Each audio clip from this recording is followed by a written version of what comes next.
All right, welcome everybody. I'm going to call the meeting to order. We do have a quorum. This is the regular meeting of the Edina School Board, December 17th, 2018. And we have a nice crowd here. Thank you very much. The first item on the agenda is approval of the minutes. Can I get a motion to, actually the first item usually is that John will walk us through the agenda. Okay, so tonight, as you indicated, we'll start with the approval of the minutes. We've got a recognition of the girls swim and dive team. Hearings from the member of the audience. We have several consent items, various things, including polling places. And then for discussion, we have some discussion around legislative involvement, some policy around, in discussion around legislation and some policies governing the superintendent and code of ethics and reviews. Under action, here a presentation on a solar energy program. We're going to certify the final levy tonight. Margo is going to true up and finalize the 2018-19 budget. Long-term facilities maintenance program budget. We'll hear the board will approve the secondary budget recommendations, also approve new secondary course proposals, approve the personalized learning goals and implementation, approve the LAC platform, and then a series of policies under the 200s. And then under information, update on enrollment, some staff recognition, and then some announcements from leadership. So it's a busy night, but a lot happening. Great, thank you very much. Now we will go to approve the minutes. Can I get a motion to approve the minutes from the November 19th regular meeting, the December 6th work session, and the December 13th work session? So moved. Second. Are there any changes to the minutes? Hearing none, all those in favor of approving the minutes from November 19th regular meeting, December 6th work session, and December 13th work session, say aye. Aye. Any opposed? Motion carried. And we're now on to the fun part, recognition of the girls swim and dive. So I'd like to have the swim and dive team all come forward, stand in front of the school board. Welcome. Coaches too. Yeah, they were whispering to one another saying, do we have to go up there too? Yeah, you do. Yeah. So the Edina High School girls swim and dive team won their third consecutive State High School League State AA championship this fall.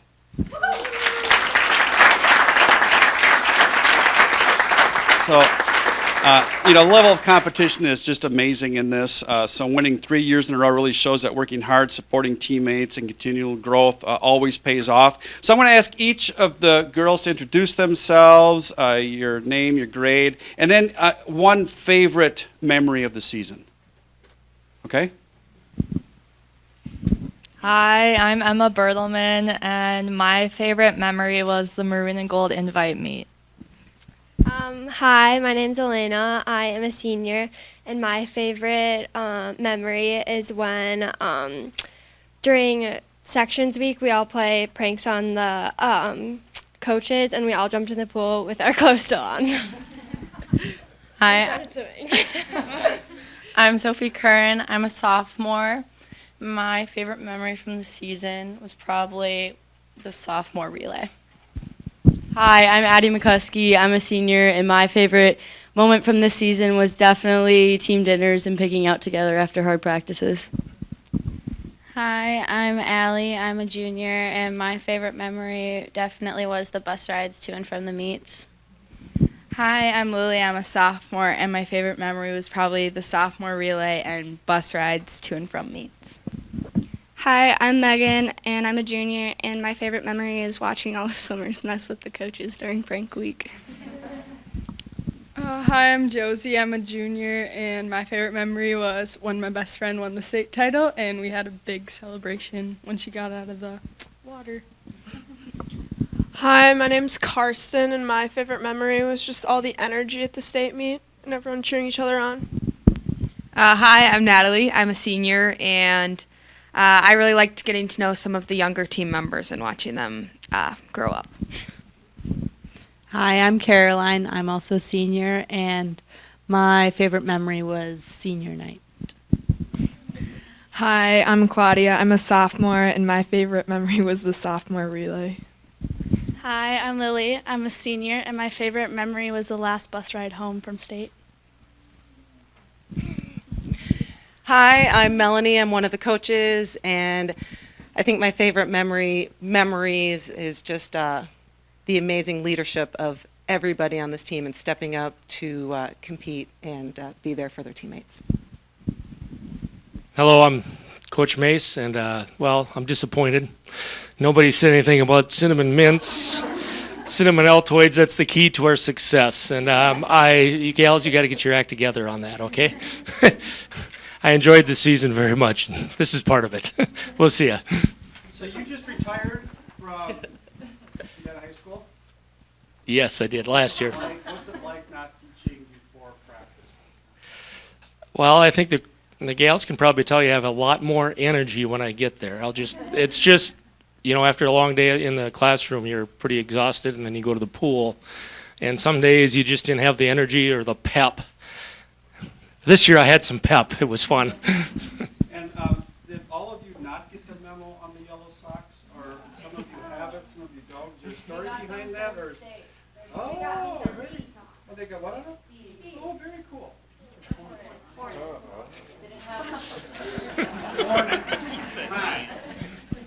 Well, it's really great. It's a rare occurrence to really have teacher coaches on one staff. So I want to thank the coaching staff. I know Tracy Burgo, Greg Pekarski, and John Daly aren't here tonight, but wanted to recognize them for all their hard work. And I'm going to turn it over to Board Chair Wallen Friedman to present the commendation.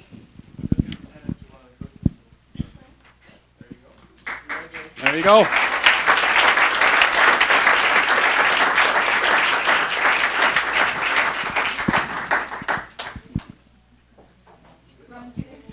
Scrunch in so that Fentola can take your picture.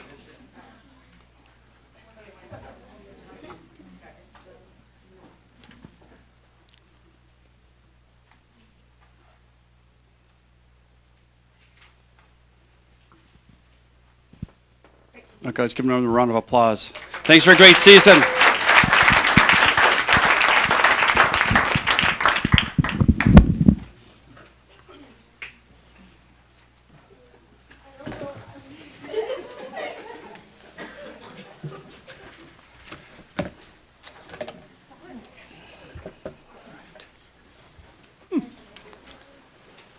All right, wow, thank you very much. That's great. So we do have a few other commendations of staff. We have a commendation submitted for Chris Holden, who's the principal of Normandale Elementary, Sharon Norlander, who recently retired and is a former first grade teacher at Normandale, and Sophie Toner, a fifth grade teacher. This is 2 years in a row that the Normandale staff was invited to attend the annual French Immersion Conference at the French Embassy in Washington, D.C. We have a commendation of Lindsay Modell, who's a speech language pathologist at Cornelia. A parent wrote in and says, I just wanted to send a quick note to thank you for working so hard to help our child succeed. There's a commendation of Lisa Masika, who's the principal at Cornelia Elementary. This was an email from a staff member. And what she wants to commend the principal for is the calm that Principal Masika showed after a giant spider dropped down on a group of first graders in the middle of an assembly. So she thought the principal deserved extra credit for keeping the kids calm. There's a commendation of Daryl Crisp, who is the crossing guard and security monitor at Edina High School. Apparently there was an accident outside of the high school, and he was quickly able to call 911 to provide assistance to the driver and get back and help the students get into the school safely. So thank you, Mr. Crisp. There's a commendation of Nicholas Ellison, who's the band teacher at Cornelia Elementary, Megan Palmer, and Charlie Weiss, who are band teachers at Southview Middle School. A parent wrote in, said they just watched the Southview Jazz Band concert. Wow, we cannot believe how much these kids have grown musically. We are so incredibly grateful for the music program in Edina Public Schools. You have such dedicated teachers. And then finally, we have a commendation of Renee Bauck, who's a fifth grade teacher at Cornelia Elementary. This is an email from a parent. I just want you to know how amazing Renee is. We are so grateful that our child is in his class. And those are our staff commendations. And we, as always, thank all of our teachers and staff for the work they do on behalf of the district. Next, we have hearings from members of the audience. And we have a number of people that have signed up to talk about the music program. So I think we have some. Right. Some of the questions and concerns around band and orchestra have come up. And we are in budget season, and the school board is in the process of just beginning to look at the budget for 2019 through 2020. One of the things we did last year was to study all the different aspects of the program, especially that's offered at the elementary, to see what is possible with regards to making either transforming program so that we can figure out how to save costs. One of the ones to look at was band and orchestra at 5th grade.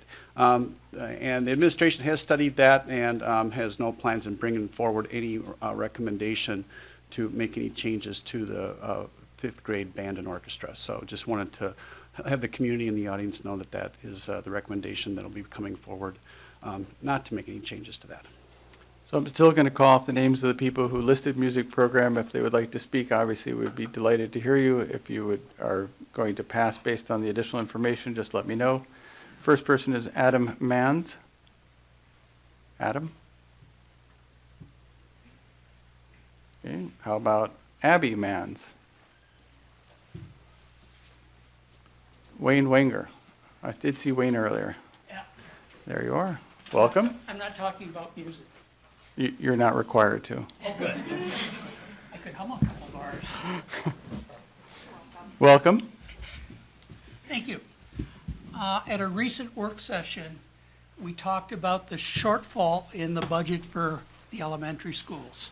It's about $500,000 because 93 students that we thought were going to be there that were there last year aren't there this year. And you're going to have to deal with the budget shortfall this spring.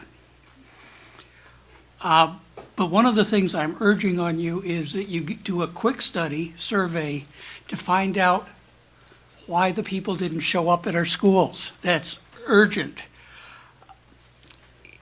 Because in addition to dealing with the budget shortfall, you've got to figure out whether it's a one-time thing or there's an ongoing problem and something that's causing it. We also need to double check on middle school and senior high.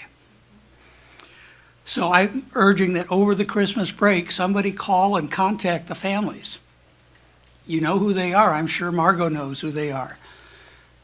See if they're still here. People can leave, move out of Edina for some strange reason. But this change is so much more than normal. There's other things going on, and we need to understand what it is so you can make the right decisions. It could be that the students moved out of the school district just because they wanted to change schools, even though they still live in Edina. We need to find out what school they enrolled in. We need to find out why they left the Edina schools. And that will give you the information to try to get the direction right for next year, so you can make long-term decisions rather than just reacting to a short-term crisis. I know of some people that have left schools. I've heard different reasons, but one or two stories don't give you a trend. But if you get a write-up from a transcript of questions and let the people tell you why they left, it'll be 1, 2, or 3 different things. You can form a general opinion and go from there. So that's my story. I want to just urge action right away because it's going to be important. The budget process is very fast behind us, or approaching. Thank you. Next, Samuel Reed.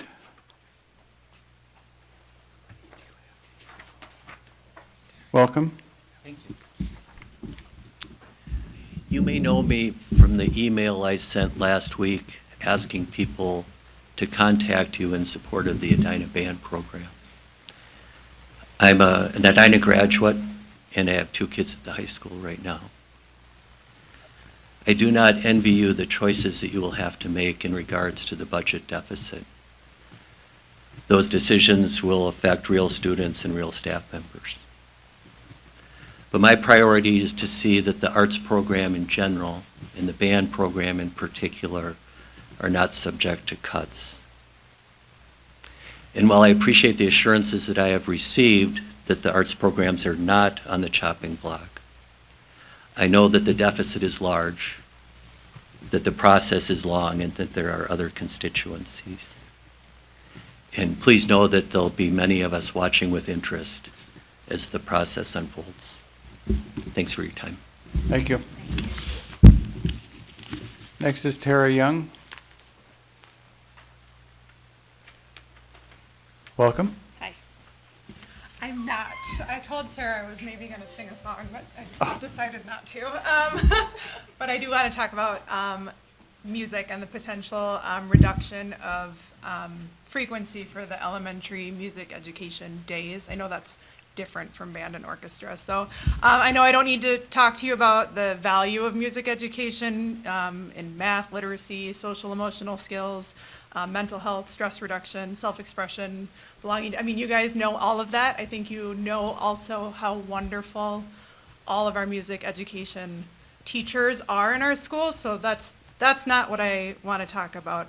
What I wanted to talk about was what we know about how musical literacy and fluency develops in people. And by fluency, what I mean is the ability to match a pitch and know if something moves higher or lower, to notice if a tone in a piece of music is consonant or dissonant, and the ability to keep rhythm. So it's not how you play an instrument, it's musical ability in general.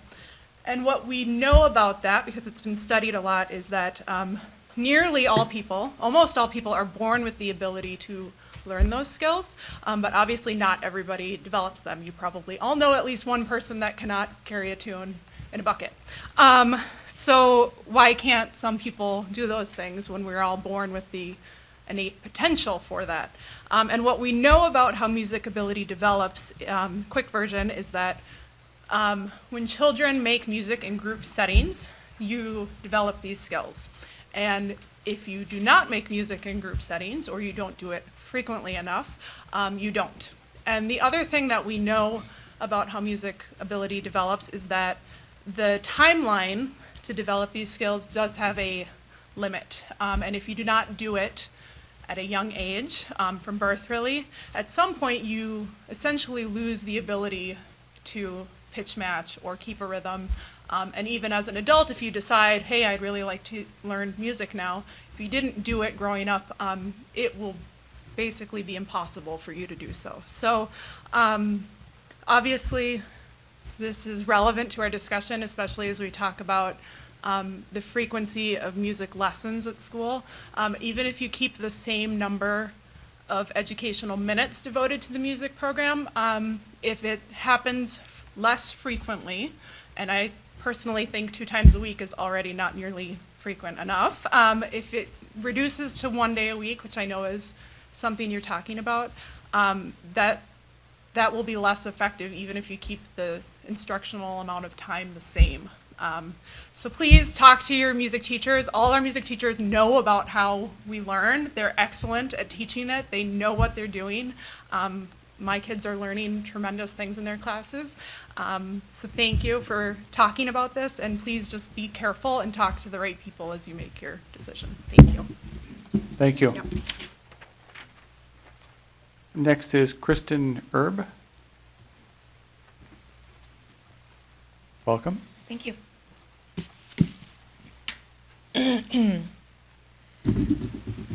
Good evening. My name is Kristen Erb, and I am with Dyslexia Parent Alliance Edina.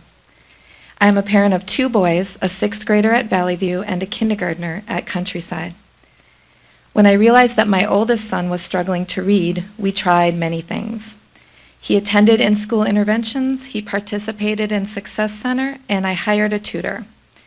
However, he was still struggling. My enthusiastic and friendly kindergartner would become an anxious 3rd grader. It was a coworker who first raised the idea of dyslexia. I did the research, we had the testing, I brought the results back, and was surprised to find that there was no clear path. My research had told me that my son needed explicit multisensory instruction in phonemic awareness and phonics. So, however, balanced literacy did not provide enough of that. So I hired an Orton Gillingham trained tutor, and his reading started to improve immediately. I launched Dyslexia Parent Alliance, Edina, in September of 2016 with just one member, me. Since then, we have grown to 134 members and have a wonderful group of leaders. We are motivated by the desire to close the knowledge gap so that students are identified more quickly and suffer less long-term damaging effects. Our group's goals are to advocate for early identification of dyslexic students, teacher education and professional development, evidence-based curriculum to support students at all levels, and to develop a community of support for families. We want to work with you to make real strides for struggling readers in Edina. The results of the World's Best Workforce Report tell us that there is a need for change. Edina reported a 7.5-point decrease from the previous year in MCA reading proficiency. My understanding is that that is the lowest level Edina has recorded since the testing began in this format in 2013. And if you survey those lost enrollments, as was suggested by someone else, I believe that dyslexia and reading instruction will be a factor. Let us be wise in choosing our path forward.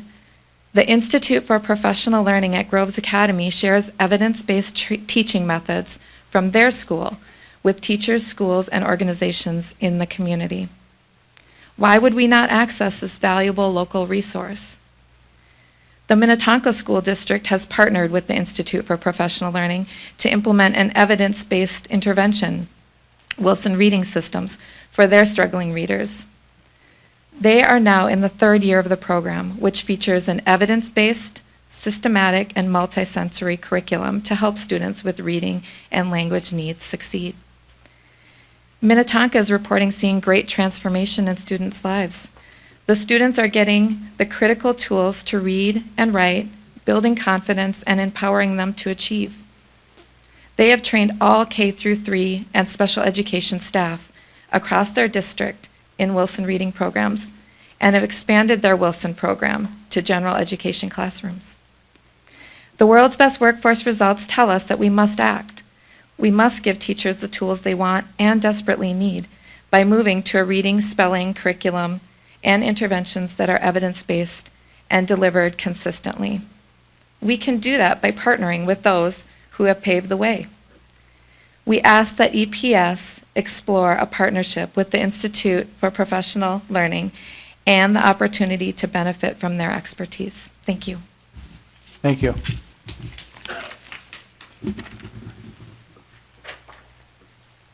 That completes hearing from the audience. Has anybody else submitted? Oh, all right. Thank you very much. Also remind people that there is an opportunity for submitting questions in advance for more of a discussion format at 6:30. So that is an option. Otherwise, our current format is that we get input, but we typically don't respond, but then we have relevant administrators respond to each of the speakers.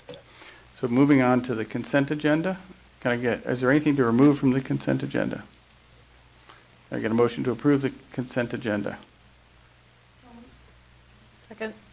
All those in favor of approving the consent agenda, say aye. Aye. Any opposed? Motion carried. Next is, yes. Yes. Request for information, and I'm not sure if it will go under information or it would have to be anything else that would be mentioned. But requesting as a board that we review the data for 2 years of the children, students. Microphone, please. To make that confirmation. I don't know if it's a discussion, action, or point of information at the end. Let's take it first up as a point of information at the end. If we're going to have a motion, then you'd have to bring a motion to amend the agenda to bring on a new topic. And then that would have to get approved, and then we'd have to then discuss that item. But let's put that towards the end of action. before we get into truth in taxation, and there was something I forgot to say last month, but last month and this month, under personnel recommendations, we did approve the moving on of Dr. Gwen Jackson and Margo Bauck, and I just want to, they still have to work another few months with us, but I do want to just note that they have served the district very well, and we're kind of excited that they came here and worked for us, disappointed that they're leaving, but I just didn't want to have it pass by. And Margo, you were up last month, and so I just want to call the two of you out and say thank you.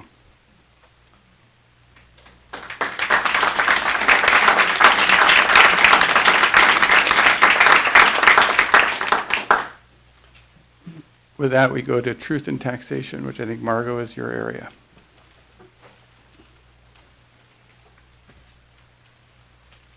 Is this what we're presenting, Margo? I'll click away for you. Okay.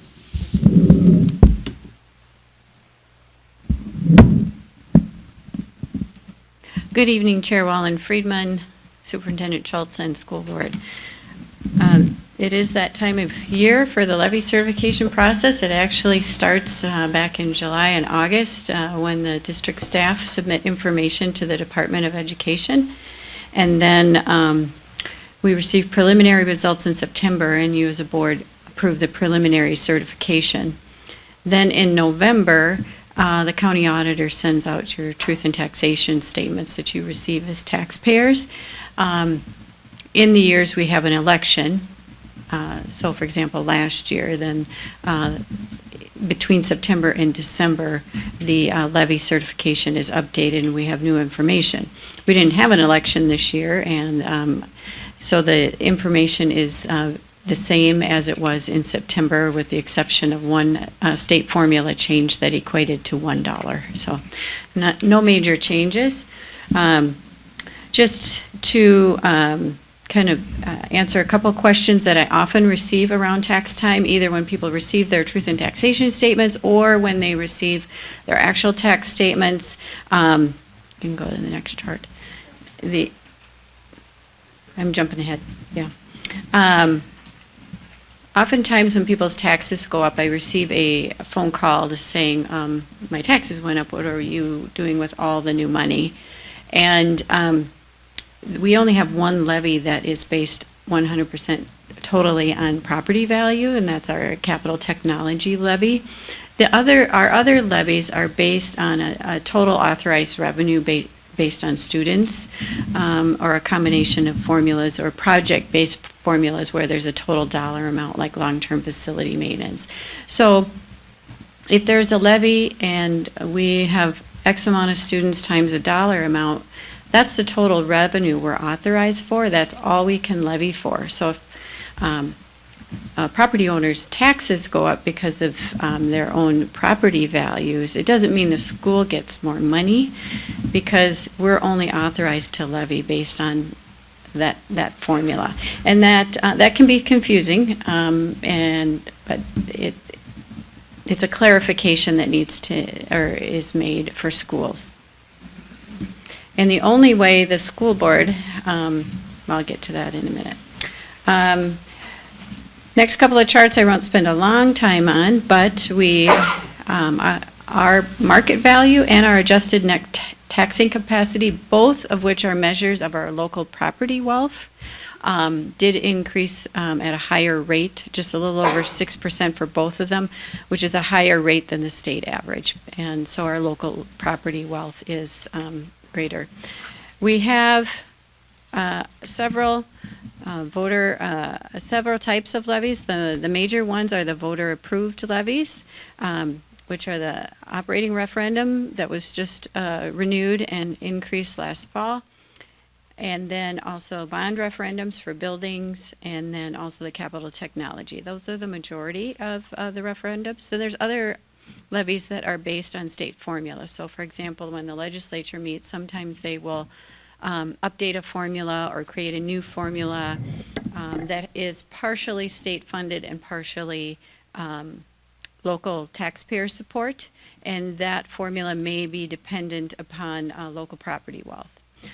So we have a couple that are a couple of those types of formulas. We are a property wealthy district, and so we tend to have a higher ratio of local contribution versus a district that has lower property wealth in those types of formulas. And then there's other types of authorizations that are based on a demonstrated need. Usually there's approval to the state for it. It's part of the process in July and August to submit information where the school board approves. So for example, long-term facility maintenance, and then the state approves that as well. So there has to be demonstrated need for us to have the authority to levy safe schools in crime, extended day disabled in our community service program, just a variety of those. The factors contributing to this year's levy increase, we had overall local property value increases, which impacts the one levy that I talked about that's based on property value. We had some formula changes, enrollment adjustments, but overall, the total levy increases about 3.18% from the previous year. You can see a history. I won't go through all the various line items, but down the left-hand column is the various types of levies that I just categorized for you between the voter-approved state formula and other types of levies, and you can see the history there. Again, overall, a 3.18% increase. The next slide shows history of our levy changes. Since 2011, paid 2012. Percent increase over the prior year, which includes voter-approved type increases, and then the column to the far right backs out those voter-approved increases and shows average for that period of time. And we've been able to keep, even with voter-approved increases, keep our average relatively low. And without voter-approved increases, the average is just a little over 2%, and in some years, actually a decrease. So what's the impact to the taxpayer? The median home average increase was about 5.4%, according to the city. And so when we calculate for the various property levels, without no change in property value, just purely what's the impact of what you as a board are approving here, it's actually a decrease for the various property levels, but I don't know about you, but my property value went up. So as we equate that average percent increase for homeowners, the combination of the property value increase and the district levy certification shows a slight increase for the upcoming year. With that, now also part of the truth in taxation, and this is a requirement of the overall levy certification, we are to talk about the budget, that this is the budget, and so that's later in the agenda. This levy certification actually funds the 1920 school year. For cities and counties, when they levy, it is for the upcoming year that they're talking about, calendar year, because they're on a calendar year basis. So currently what we're talking about is the 18-19 budget, but last December's levy is funding that. But we will talk about that later in the agenda. I'd be happy to answer any questions you have, and then we also, because it is the Truth in Taxation public hearing, any questions from the audience as well. Can you go back to the slide, or the component slides for the absolute value on the right-hand side, just so people have a really clear understanding that that is the absolute annual amount of money that you'll be paying for that? No. It's not monthly or anything else, make sure that's right in the column. Additional. Additional. Yes, additional, yes. If your property value went up 5 point. I want to make sure that wasn't, people sometimes wonder about that a monthly, quarterly, whatever, that is the Oh, annual. yes, thank you. I want to make sure that was understood, that was annual total number. As predicted based on the information we have now. Correct. Of course, it all has to go through the county auditor, and individual property owners have intricacies that we at the school district don't know. The other piece is we did talk about this at Finance and Facilities Committee as well.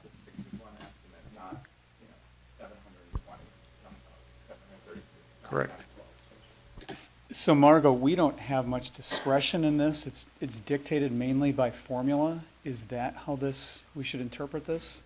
The majority is dictated by formula, and especially the ones that are a combination of state aid and formula. It is not recommended for school districts. The state will tell you that. If you under levy, matter of fact, on the forms when you fill it out, if you under levy, then you also will lose state aid. And we don't want to lose state aid. So, and we did discuss finance and facilities, the areas that we potentially might have some flexibility in, and the recommendation of Finance and Facilities Committee was to levy as presented in September.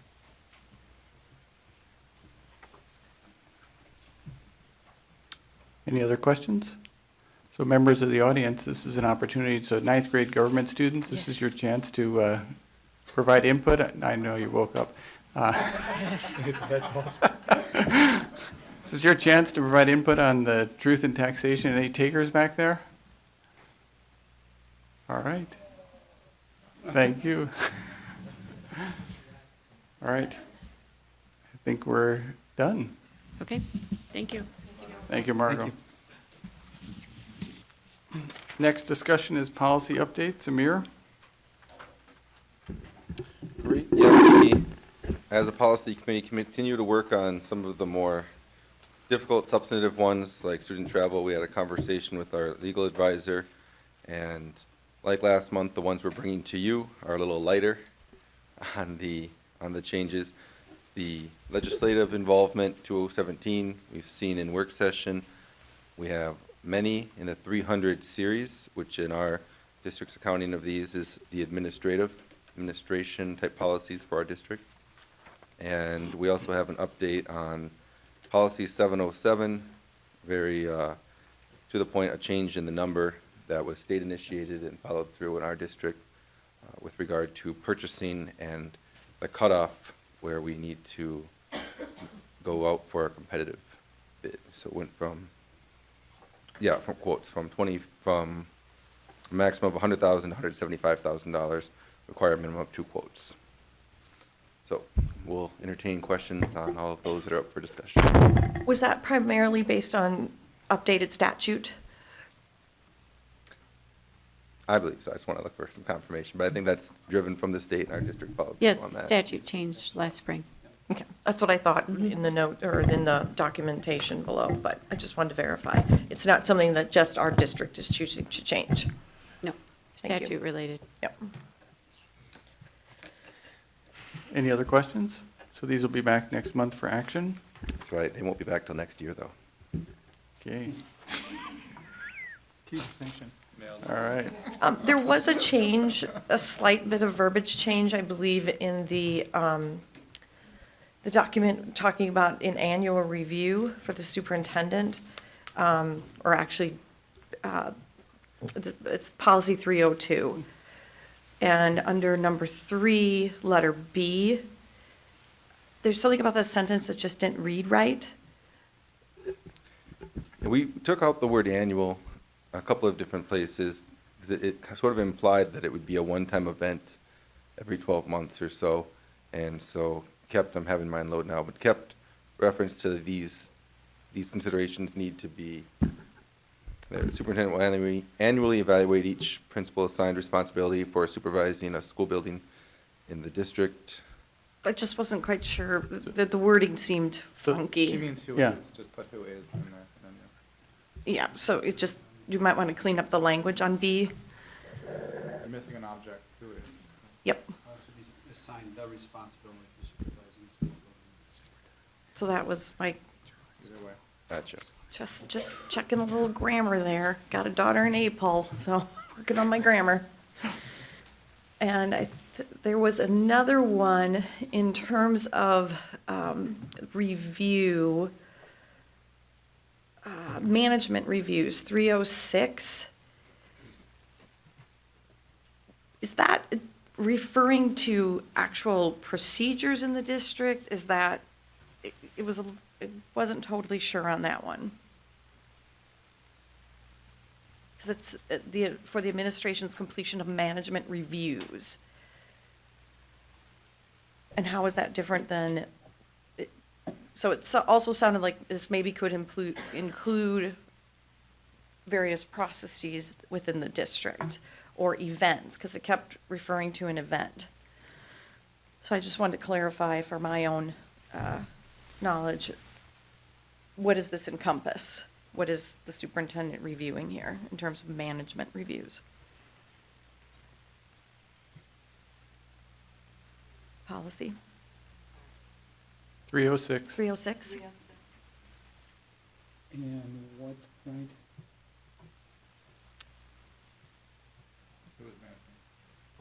It says the purpose is for operational effectiveness, so it sounds like it's for John to have discretion to evaluate almost anything that he wants to for operational effectiveness. So, and a lot of times things don't go to John first, especially if it's considered an event, did something happen in the classroom or on our grounds.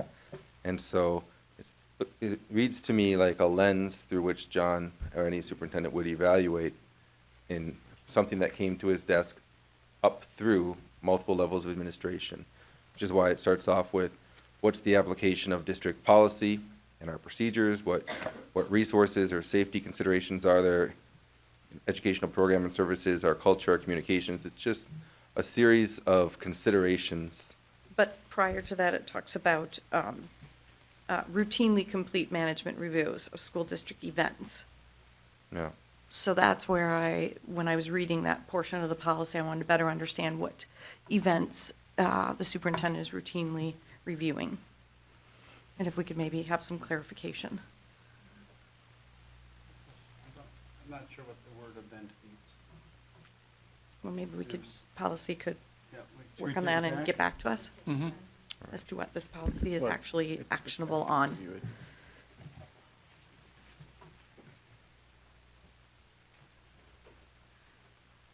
Okay, other questions on the policies that are up for discussion? That was it. Anybody else? All right, let's move on to our action items. First action item is, can I get a motion to approve Mooley as the successful vendor through the Solar Possible program to install solar at the Edina Transportation Center? Motion.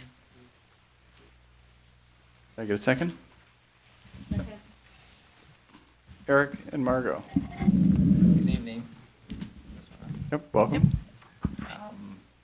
So we signed on with Clean Energy Resource Team and the state of Minnesota because they've offered a Solar Possible program. And Solar Possible is their vision to eliminate barriers to putting solar on public buildings. So we signed up our buildings to be reviewed. This is the very first one that we kind of looked at. It's the easiest building. It's our newest building. We designed this building for solar. And so I went through their extensive RFP program review process. And they started out with over 190 installers. They eventually got it down to 3 highly qualified installers. And that can meet all of their strict criteria. And so what CERTS, the Clean Energy Resource Team and the state of Minnesota, did for us is they went through all the proposals, reviewed them, and then submitted to us the only one proposal, which was the best proposal for our site. And Mauli Engineering was the recommended vendor for this site. So I'm asking for approval to move forward with Mauli Engineering and get solar on one of our buildings for the first time ever. So just a few quick questions. I saw this obviously in finance and facilities, that you guys did an amazing job bidding this out, and there aren't many times that we can do something good while also saving money. So this is one of those few one-offs that we would do. I would suggest we try to do as many times as we can. Just to clarify for everybody here, could you just give a little bit of an overview as to how we might think about this being a bit of a jumping off for other buildings or opportunities in the future? Well, we haven't had solar on our buildings before, so it's a little bit of a learning curve. Obviously, this process is a different process than the district went through in 2011. This is much broader in scope and took a much more in-depth look. And I think and the numbers that we put into our parameters are very conservative numbers, so I think it's very a positive outlook. As you know, we've done a lot of work on our buildings. We put new roofs on our buildings, so we're getting to the point where it's possible to put on more solar on our buildings. And we hear over and over that educationally they want, especially at the high school, they want some opportunities. So I think this kind of sets the stage for being able to do a little bit more of that comfortably from a buildings and grounds standpoint. And I think you're right. It's a good news story. It didn't work for us in 2011 for a combination of reasons and timing within our buildings, but now it does. And this is a very impressive RFP process that this organization ran, and our facilities are ready. So because I know Eric and I, probably between the two of us, I can't tell you how many calls we get a year on solar. And we're looking into it. And now we can say it's here. Can you explain to me in more detail the financing works? It wasn't clear to me because I'm a history major. Do we pay up front? I mean, it wasn't clear, the wattage, how does it work? I don't understand it. I think the question is, are we paying for the solar? Will it cost us money? I don't think. Yeah, are we paying up front for the panels and then We don't because really- I know there's a lot of different ways you can do solar, and Right. it wasn't clear to me So- exactly how it was going to work. So under the RFP process, they gave us two numbers. One is the cash purchase, so we could choose to buy it outright and then we'd own it and maintain it. Or the PPA, Power Purchase Agreement, which is the one that we have in front of you today. So no cash outlay. The vendor puts all the money up front. They get their own financing. They install the solar. They maintain the solar for 20 years at a guaranteed rate of production. We are basically, under this program, just a host site. Okay. And then at the end of 20 years, we own it outright. We would then maintain it. We get all the payback for it. And in the interim, we're actually, at this site, it's kind of a unique site because our meter during the summer, when it's a beautiful day on a weekend, our meter's going to be running backwards. We're going to be, the utility's going to be paying. So the utility will pay more than the cost of the system. So in the long run, this is not going to cost us. So are we putting power back into the grid? Correct. And they're going to pay us for that? Correct. That's fantastic. Will we be powering any of our buildings? Yes. So at the bus garage where it's connected, obviously we use during the day, during the operational time, we're going to use more energy than what it produces on a winter day like this. But in the summer when operations are a little less, then it will go. It certainly could go the other way. Great. Thank you. Eric, are we getting a sweetheart deal on this? Are they, I'm surprised that they're going to own it and they're going to carry the load of the financing costs, is that right? Yep, there's no sweetheart deal. It was competitively put out, and that was one of the proposals was a power purchase agreement where they front the money. And they'll make money off of this? Yeah, they're not going to do it. I'm assuming they're making money. Okay, I mean, I'm just wondering, we're kind of a demo site and That's making their side, bragging yeah. points, and look, Edina's got it right here, and you want to come over and see what they're doing, and they're having success with it, and so it's kind of a site that they can have bragging rights off of. But, so, they're going to make money off of it, and it's competitive in all ways for them. Yeah, I would also, it's a great question as to how this is set up, so it's a win-win, but it is, and there's also a series of tax credits that come into play. So because of the environmental factor. And the way that they budgeted it out here in the finance and facilities departments and groups is to take the most conservative estimate of the lowest number of tax credits we would get over that period of time, and then show you those guaranteed savings. So everything's been done from a conservative lens as well. Okay. I have another question here about the cumulative cost savings over 30 years, and I was trying to interpret that because in year 20, we go down. It builds up until the 15th year, and then we're losing, and we're seemingly going back. We're going back again year 20, and then we double by year 25. Could you help me interpret that? So we have there are some credits. So for example, I don't know the intricacies of all of them when they end, but to Matt's point with conservative estimate, if a credit ends after 10 years, we've assumed 0, that there will be no replacement for that. It is likely that there will be, that some form of credit for in being environmentally conscious is still going to continue, but we want to be conservative in it, and so that shows the credits not being in play anymore. And so the money we're making is a part of this projection? Because we're going to be making money off of it when we put power in the grid, right? Yes. Okay, so that's a part of this projection? And then, as they mentioned, we own it after 20 years, so your payments get reduced. Oh, So it's sure. a declining curve that goes at an angle compared to the tax and credit increases. Is there a plan to look at the other buildings? Good question. So we are, and thank you for bringing that up. We visited at Finance and Facilities. Because of a credit, it's time sensitive to approve the transportation center before December 31st.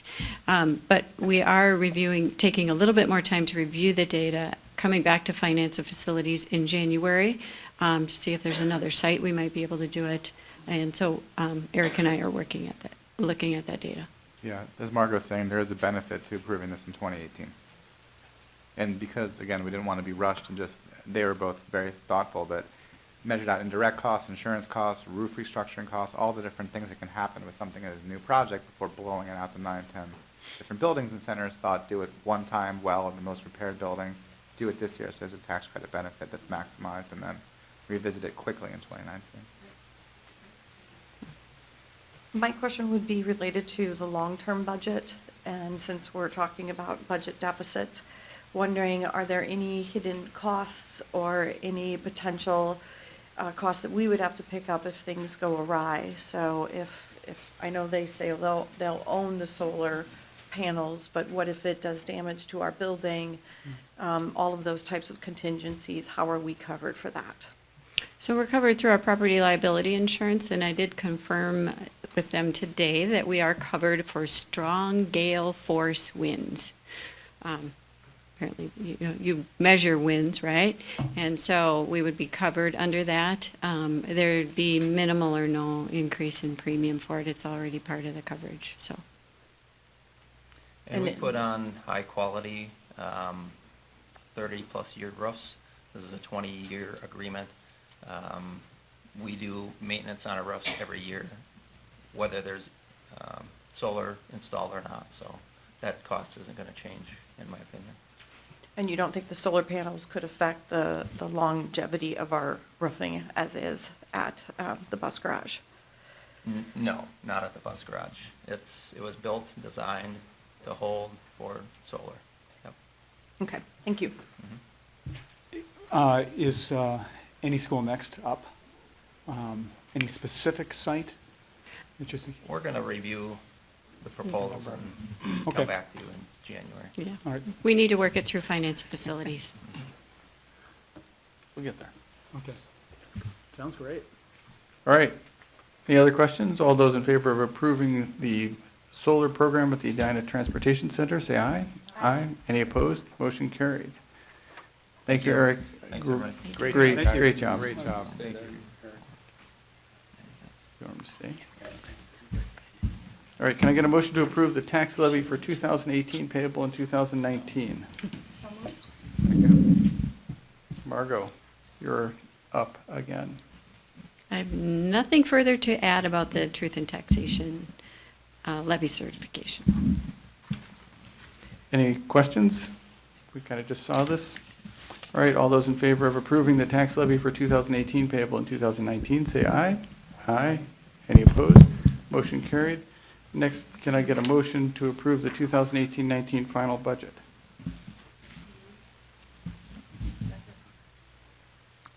Margo, you're up again. So am I running this? Somebody else is running this. You are. Thank you. You can. Okay. Thank you. So it's the final budget. We start this process about a year ago when we updated the long-range plan, and then had the board approve budget adjustments in March, and then preliminary or spring budget, I call it, by June 30th, and then now the final budget. What we have updated now is the any changes that we learned from spring to fall. So for example, retirees and then the rehires.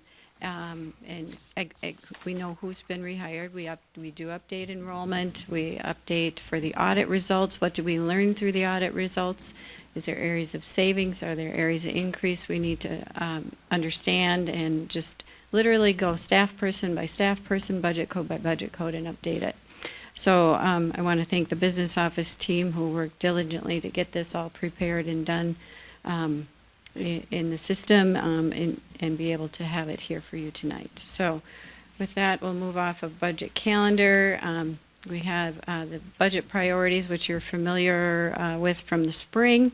And then we also, keep going here. Then I do have the chart for the state, history of the state formula, and that it hasn't, even though we have gotten increases, which we're very appreciative for, it has not kept pace with inflation, and you can see from the chart the difference there, and that continues to be an annual challenge for us, as we've talked about over and over again. When 1% revenue, or even 2% revenue, is 2%, so a little over $1 million, but 1% in expenses on salary and benefits alone is $1 million.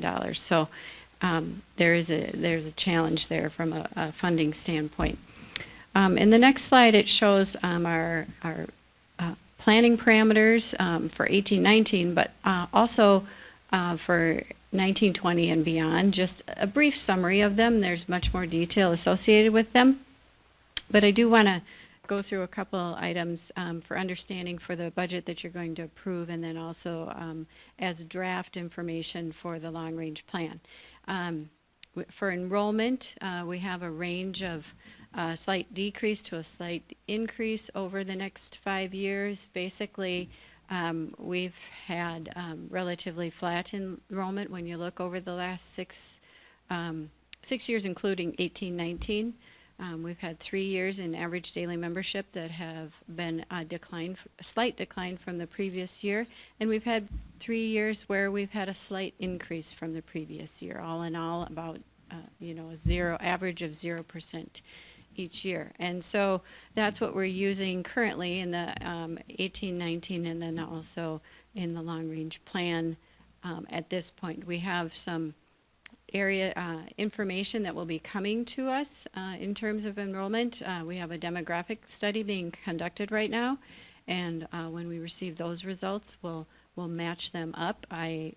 With the enrollment projections, I refer to the demographic study that was done in 2014, and use that as a guide for projections as well, using the enrollment projection model. The general ed formula allowance, we know for 18-19 that it's 2%, and so that's included in your final budget. For 19-20 and beyond, for the base long-range plan, we're using 1%. And any additional or any change in state aid by 1% up or down is approximately $550,000. And we, for the district, we'll run different variations on that and monitor the legislative session. As we are hearing more of what is happening in the legislative session, we'll run variations of up or down or whatever we're hearing, and seeing how that might impact. Operating referendum increase, the step up from the vote last fall will be in 2021, so that's included. We have budgeted for an increase in interest revenue for 18-19. This is part of one of those audit results, and also more favorable interest rates, and kudos to Ra, our controller. He is making sure that he is investing liquid funds, even if it's just, 30, 45 days or something like that, so that we are earning those extra interest dollars, and that's really key, and that's been very helpful. And then also special ed revenue maximization, and you'll see correspondingly on the expenditure side, increased staffing based on student IEPs. So part of this budget proposal for 18-19 is increasing some teaching positions and some parastats to align to IEP needs for this year, and we were able to fund those the partial year out of federal special ed carryover dollars. So there's, if you look at your budget reconciliation sheet that shows spring to fall, you'll see an increase in federal revenues. You'll also see an increase in special education expenditures. And then the remaining expenditures, like I said, we go literally staff person by staff person, budget code by budget code, and we adjust accordingly for what we actually know now. A sizable dollar amount that changes is we add in the capital and supply carryovers. In the spring, we don't know what the sites will carry over, but once the audit is complete, we do know that. So just keep in mind when you're looking at some of the detailed reports in the budget where we compare to the previous year actual, some of what the increases are the carryovers, because there's $3.2 million in total in carryover, and we assume that they'll be spent until the audit is through, and then we go through that. We know exactly what is done. So then within the budget document, I'm not going to go through all the charts and schedules within the budget document. We did go through some of the pages in detail in Finance and Facilities Committee. However, the document does have an introductory section that shows kind of narrative summary with some charts on what has changed from the previous year. Now 17-18's audited, what revenue and expense in the various funds. If you just want a high-level overview, that's a good place to go. The organizational section talks about some of our practices and policies around budget. And then there's a financial section that has individual worksheets and graphs and charts. The worksheets show 4 years worth of history plus this budget, where you can see some trends for the various funds and where that history goes. And then the informational section gets even more in detail, where it takes revenues, 4 years of history, spring budget, this fall budget, and sorts them in different ways, and expenditures and sorts them in different ways, let's say by program or object code, so you can see just a little bit more detail. Again, I won't go through the whole document, but if you ever have any questions on it, please feel free to call me and email me. The remainder here, we've got some charts on revenue and expense history. I will say that in the building area, revenue and expense, you'll see some significant changes within the revenue and expenses because you've got construction going on in there. So that's all funded either by bonds or long-term facility maintenance, and so it kind of skews some of your charts. Expenditure history, you can go to that one. I'm going to flip pretty fast through the rest of these charts. We'll go to the first pie chart that says revenue by source.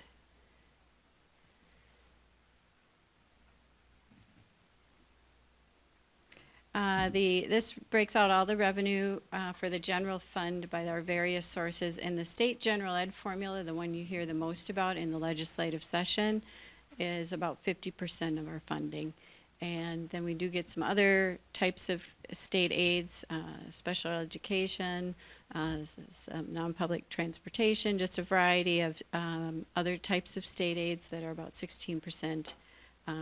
We have property taxes about 29%, and then federal and other local.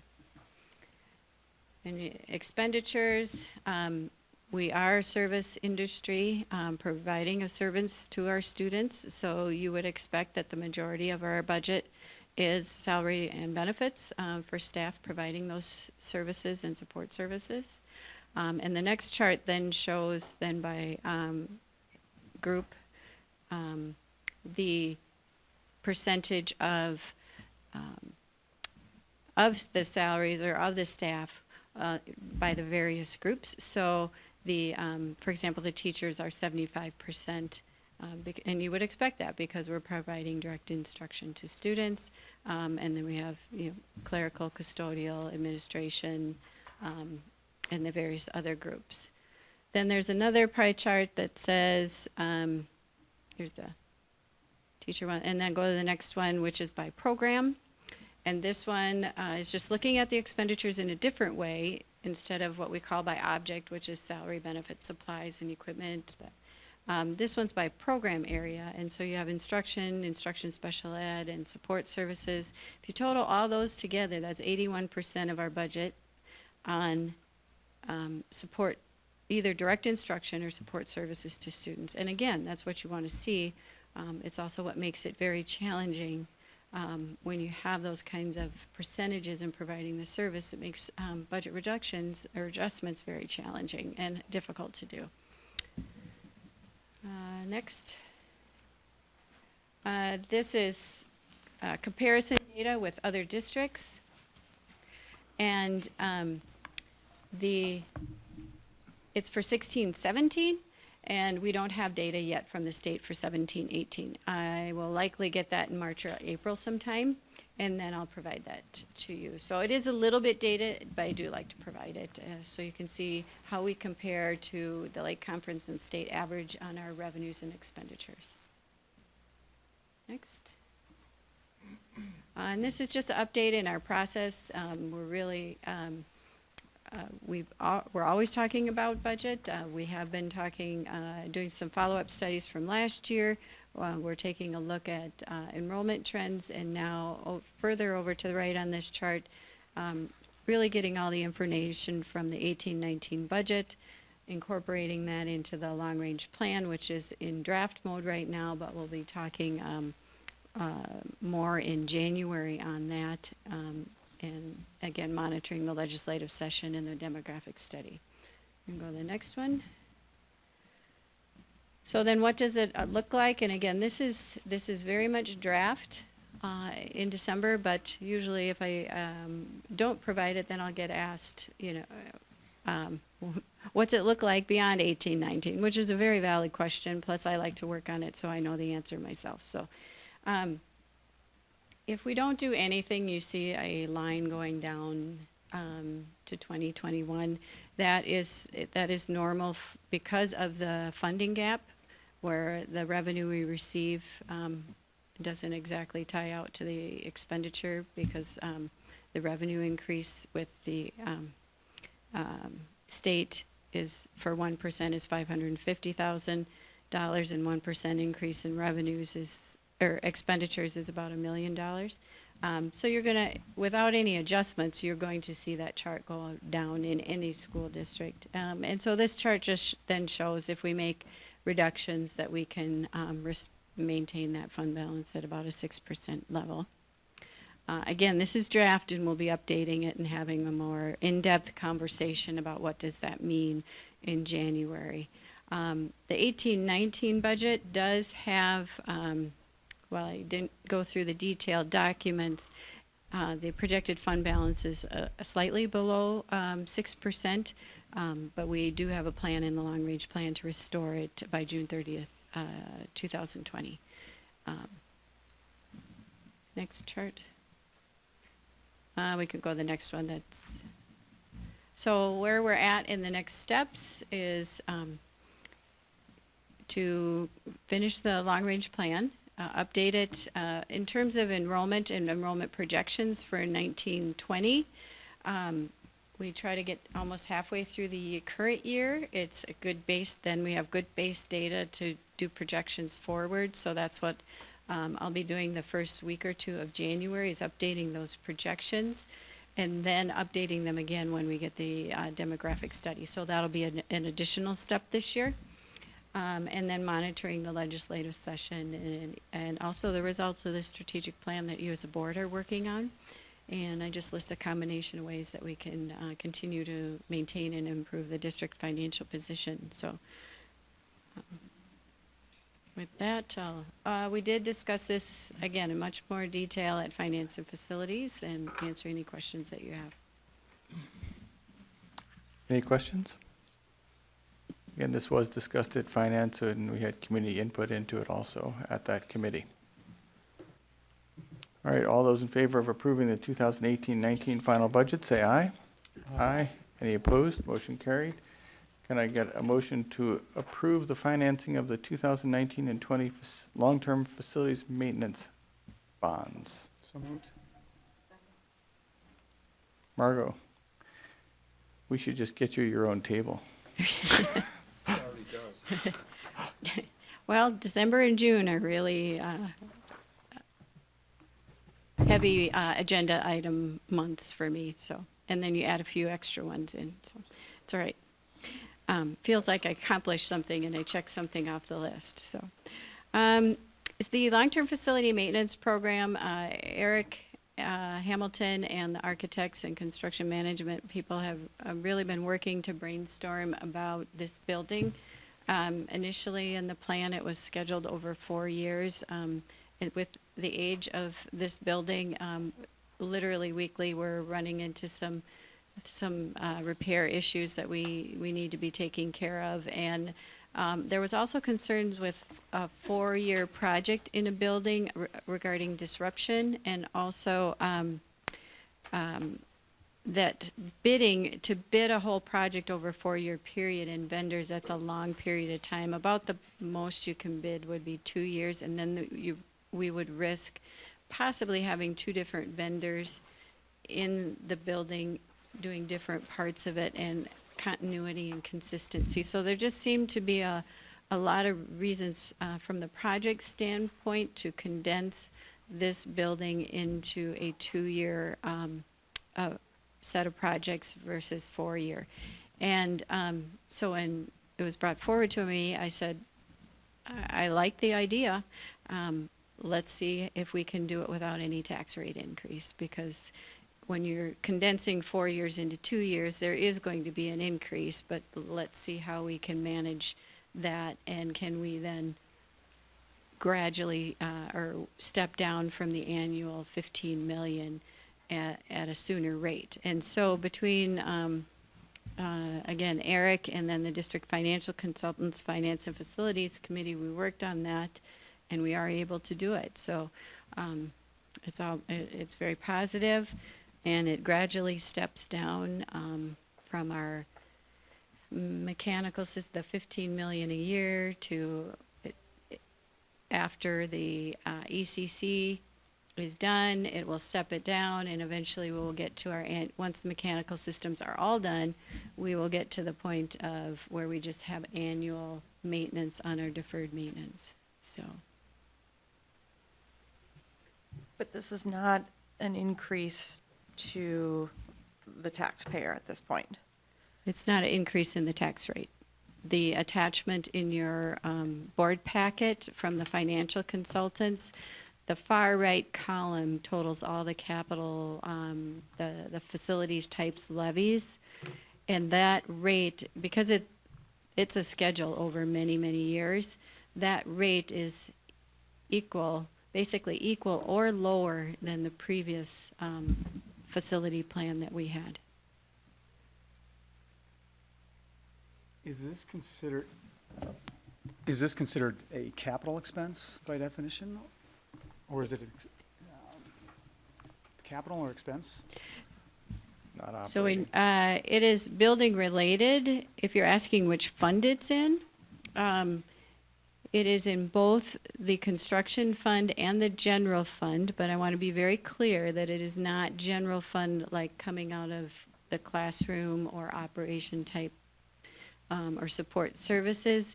In 2015, the state changed how we code long-term facility maintenance. It used to be all under construction, which is Fund 6, and now they require any projects under 2 million to be coded to Fund 1, which the part of the levy goes to Fund 1, and then anything over 2 million gets coded to Fund 6. And I know, and that also can play with looking at some of the history in our general fund when it's summarized, because any changes in project or capital expenditures between a fiscal year can impact that. So I know it's confusing, but I guess I had in my mind that it would be part of the initial bond issue to maintain it, but apparently it's separated like this. Maintenance is separate from its initial purchase. so are you the bond referendum in 2015? Part of that was not, there was no deferred maintenance in that bond referendum. Sometimes districts do that, and historically, this district had done many years ago. Now with long-term facility maintenance in 2011, we started assessing the deferred maintenance in the buildings and approved a plan with 2012. First mechanical system was in summer of 2013, where we started a 10-year plan to address our deferred maintenance issues in our building. And we have this 10-year plan constantly rolling forward. Right. My question is, I know we were at 10 million and then we went to 15 with this. Are we staying at that level? So no, because we're accelerating, so it will cost more in 2 years, because when you move the building from 4 years to 2 years. Right. And then we will be at 15 million for a couple of years and then step down. So, like to 12 and 10 and then lower. So we're actually lowering below 15 million sooner than we had planned. Okay, so we're Yes. not going above 15 million, we're just going down sooner. Am I understanding that correctly? But we go above to 15 million. For how in long? 2 years. And how much above? I don't have the numbers right in front of me, but it's like 10 million above each year, roughly. Yeah, wasn't it 24 million and 18 million, I think, for the Right. numbers? Oh, yeah. 24, 25, and then the next year it's less. But are we spreading that money across time, or will it impact the taxpayer the year that we're spending the extra money? So that's why we had the financial consultants do it. And the way we're issuing bonds and the pay-as-you-go levy, that the tax rate is most important to look at, and it's less. And so we're able to do it without an impact to the taxpayers because of that tax rate. Okay.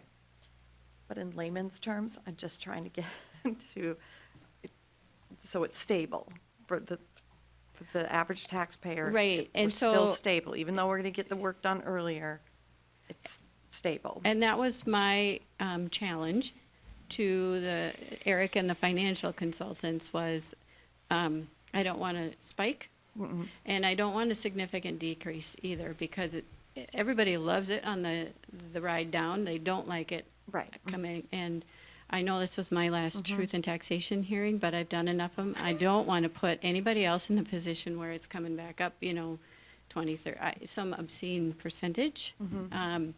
And so we were able to balance that, and our financial consultants are really exceptional at doing that. The other thing to remember is that the 10-year plan, we look at it annually because the state requires us to submit it annually. But it's really every 2 years we take a look at the projects because we're issuing bonds every 2 years. So the 10 years, now we're making a commitment, if this is approved, to do the community center in a 2-year period versus 4-year period. That's a commitment. But every 2 years, we'll look at it again and assess and see where we're at with it. And there's an opportunity to update and change accordingly. So my point is, we talk about it at least every 2 years. So. Okay, any other questions? And again, this did go through finance and did have actually a number of questions from community members. And it was over 2 meetings as well. Correct. Yeah. So no other questions? All those in favor of approving the financing of the 2019 and 20 long-term facility maintenance plan and bonds, say aye. Aye. Any opposed? Motion carried. Can I get a motion to approve the secondary budget recommendations for 2019-20 school year? So moved? second. All right. Margo, do you have company for this one? Randy? So I'll just, John? with our secondary principals sitting in the audience who are here to answer any questions. I know this has been in front of the school board 3 or 4 times, so I'll just leave it for any questions you may have for them as they begin their staffing. We're doing this early so that they can staff, begin staffing now. Actually, I should say staffing now, start registering for classes, getting students enrollment courses so they can do their staffing earlier than if we waited till March for this approval. I just have a question related to the way that the efficiencies are going to be made. So looking at higher class sizes, making sure that we pull back on classes when there's not enough registration. So for the middle schools, my question would be, in terms of the music programs and the concerns that we've heard from the community, would World of Music be affected, which I know is a 6th grade course? And then would there be any effects on class sizes potentially in the music programs at the high school, say choir, band, orchestra? Although I know those tend to be higher loads anyway, but if you could both address those questions. We will have World of Music next year, and we will be running some sections bigger. Okay. Yeah, I think it all fits under the umbrella of efficiencies. So there's no plans to do any of the cutting, although hitting class size ratios is a part of that, equation. So those big principles that we've talked about, those are at play, but no plans to do any cutting. Okay. And is that still a required course, or is World of Music a choice course? It's it's selective, so I don't know if it's a requirement so much so as that we say that we really want you to take it. Right. So we schedule you to take it. So it's a status quo. It's a status quo, just paying attention to class size ratios. Great, thank you, thank you. I just wanted to make sure we addressed it. I should pick up this mic there. Go for it. That looks really cool. The high school has no plans to cut music, but it's all depending on registration and enrollment. I think we just have to look at what that ratio is. So if our numbers stay where they are, I would expect that we'd have status quo. But if you have dips in enrollment, we have some wiggle room how we do lessons at the high school.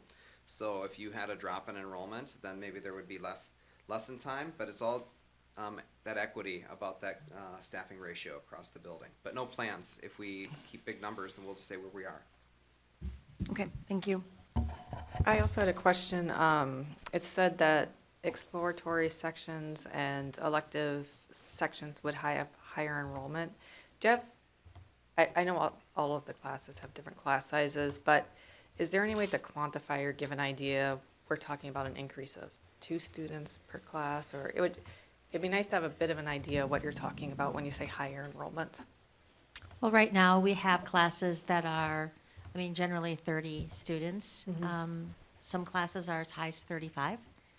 And so I think that we would just try to keep our core classes smaller and our other classes might run bigger. It's hard to say because part of it is enrollment, part of it is kids' choice, and part of it is just how we look at the big picture of all that. We know that we're always going to have science, social studies, math, language arts, reading, those things. And so try to massage the schedule in a way that we can look at the cores as running them a little bit smaller if possible. And I think we've always done that. I think Sean said it well. I would just say that, at times we've been able to, invest, if you will, in super low class sizes in the interest of continuing to offer a section. So it will be more difficult to offer very low enrollment class size numbers. So you'd see more in the 20s, the high 20s, in a few places. But, what she said. One more thing, there's what we call in scheduling bad numbers. So if we have like 45 students register, that's really 2 small sections. It really can't be one big section. So we have to deal with those and just sort of figure out how it works with the entire schedule. So you'll hear us talk bad numbers. Nothing's bad, it's just that the numbers aren't working real well for what we're trying to do. And for the sake of the community, in one of our meetings, you had communicated that there's no intention of cutting back on some of the marquee classes like differential calculus, AB calculus, some of those, because I think there's some concern in the community about that. So we're not looking at any of those. Well, like I said, I can't make a choice in advance about how I'm going to value one course over another. I think my perspective as a principal is when you have an interest in a class in multivariate calculus, that's if we have numbers to run it, we want to run it. We have 2 sections this year, so no problem. We should be good. And I would expect we'll continue to have students take that course. But you do have to make choices sometimes. If you have 18 students register for a course, if you run that class in a department, that has an impact on the rest of the department. So I think what we're saying, at least at the high school, we're going to staff at that ratio, that 30.9 ratio for a department. I may want to keep a class at 23, but that's going to have an impact on some standard classes where there's multiple sections, so they won't stay at 30.9 anymore. They might be 32, 33 across the board. So you make those choices to be able to give offerings for students.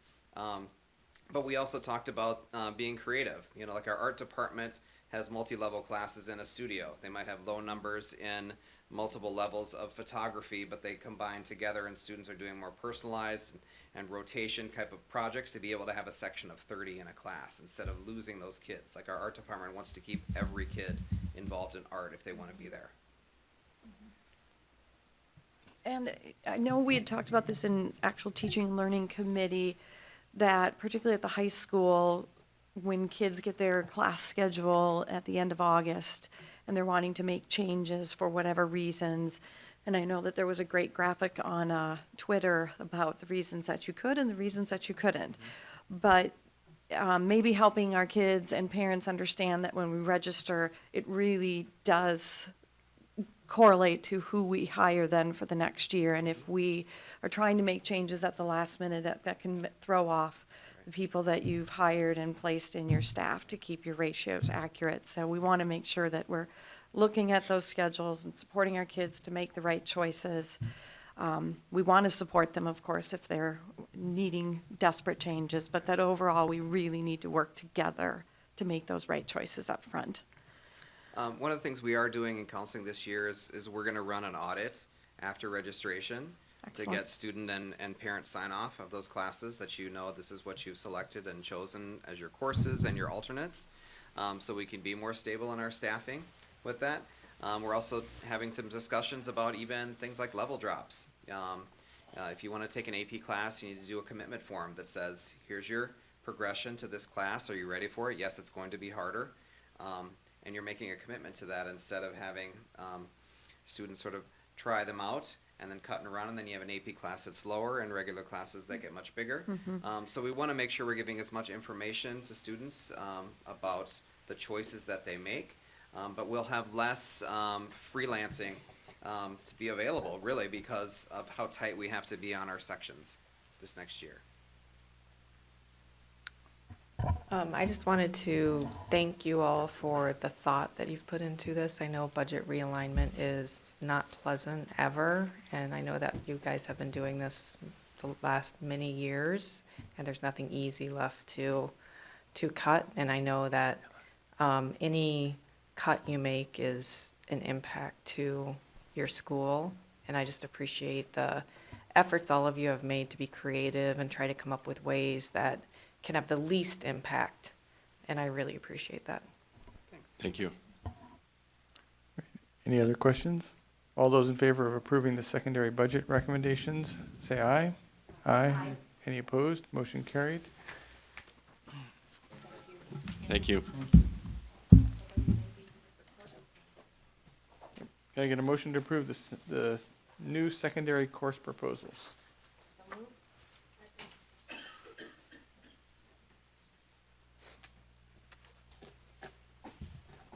Randy?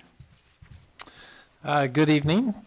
Just a couple of quick updates. The course that was referred to as Spanish in a Global World. The change in the course title is now Global Business Studies.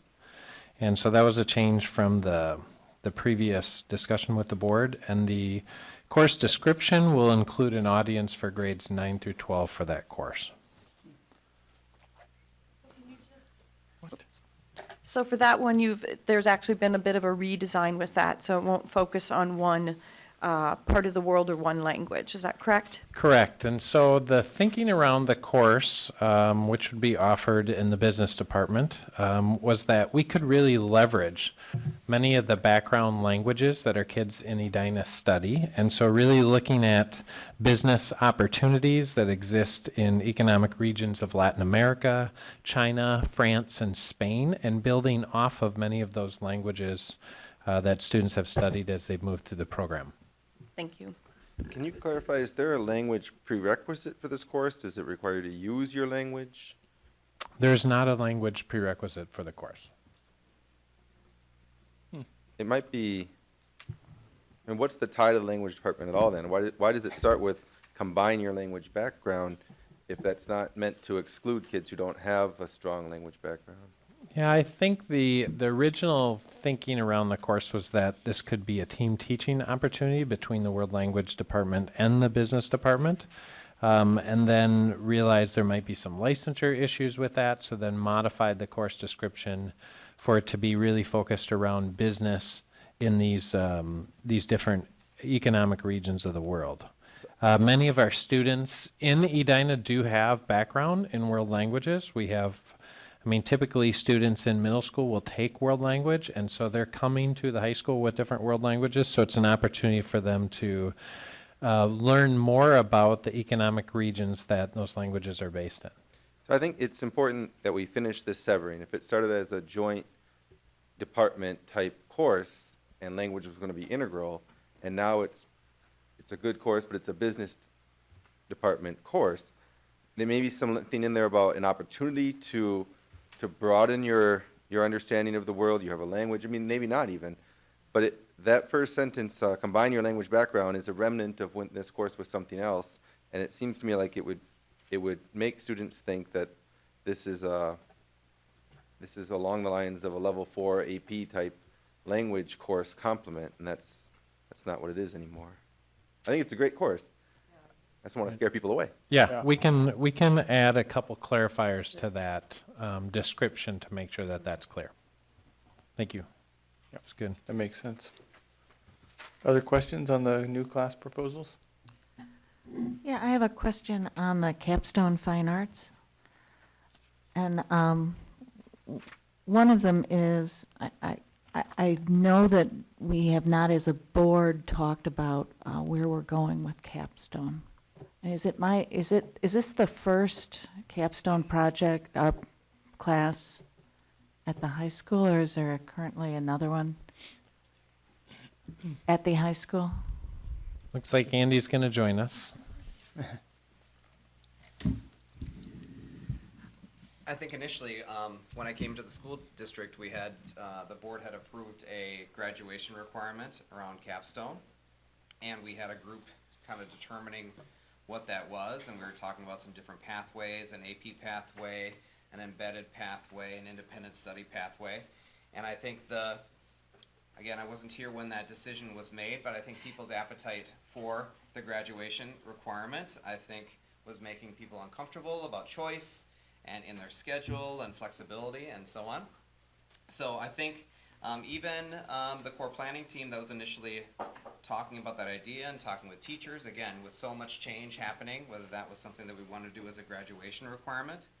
But there is interest in having students study in a field that they are interested in depth, and to do guided, independent work that is different than the traditional pathway. So this is the first of a potential additional capstone offerings for students to, in this case, study fine arts in depth, whether it was in studio art and in painting, or if it was in music, or it was in dance, that if they had an interest, that they would have someone that would help them foster that passion, that love that they might connect to their career fields or just a passion that they have. So it's an elective offering that students can take if they choose to. They could take it in addition to current music that they're already in. If they could, maybe they're currently in the concert band and they want to do something else. But it might attract other students in fine arts, a student that plays electric guitar that is not in the concert band, that's very interested and passionate about songwriting or singing or whatever that might be. So that's the hope, is that upper level juniors and seniors could take this as an option, as do a culminating type of senior project or junior senior project if they chose to. That's the idea. And then the goal would be, over time, potentially have a combination humanities capstone opportunity, social studies or language arts, a STEM capstone in science, engineering, and math, so students could do something in that field as well.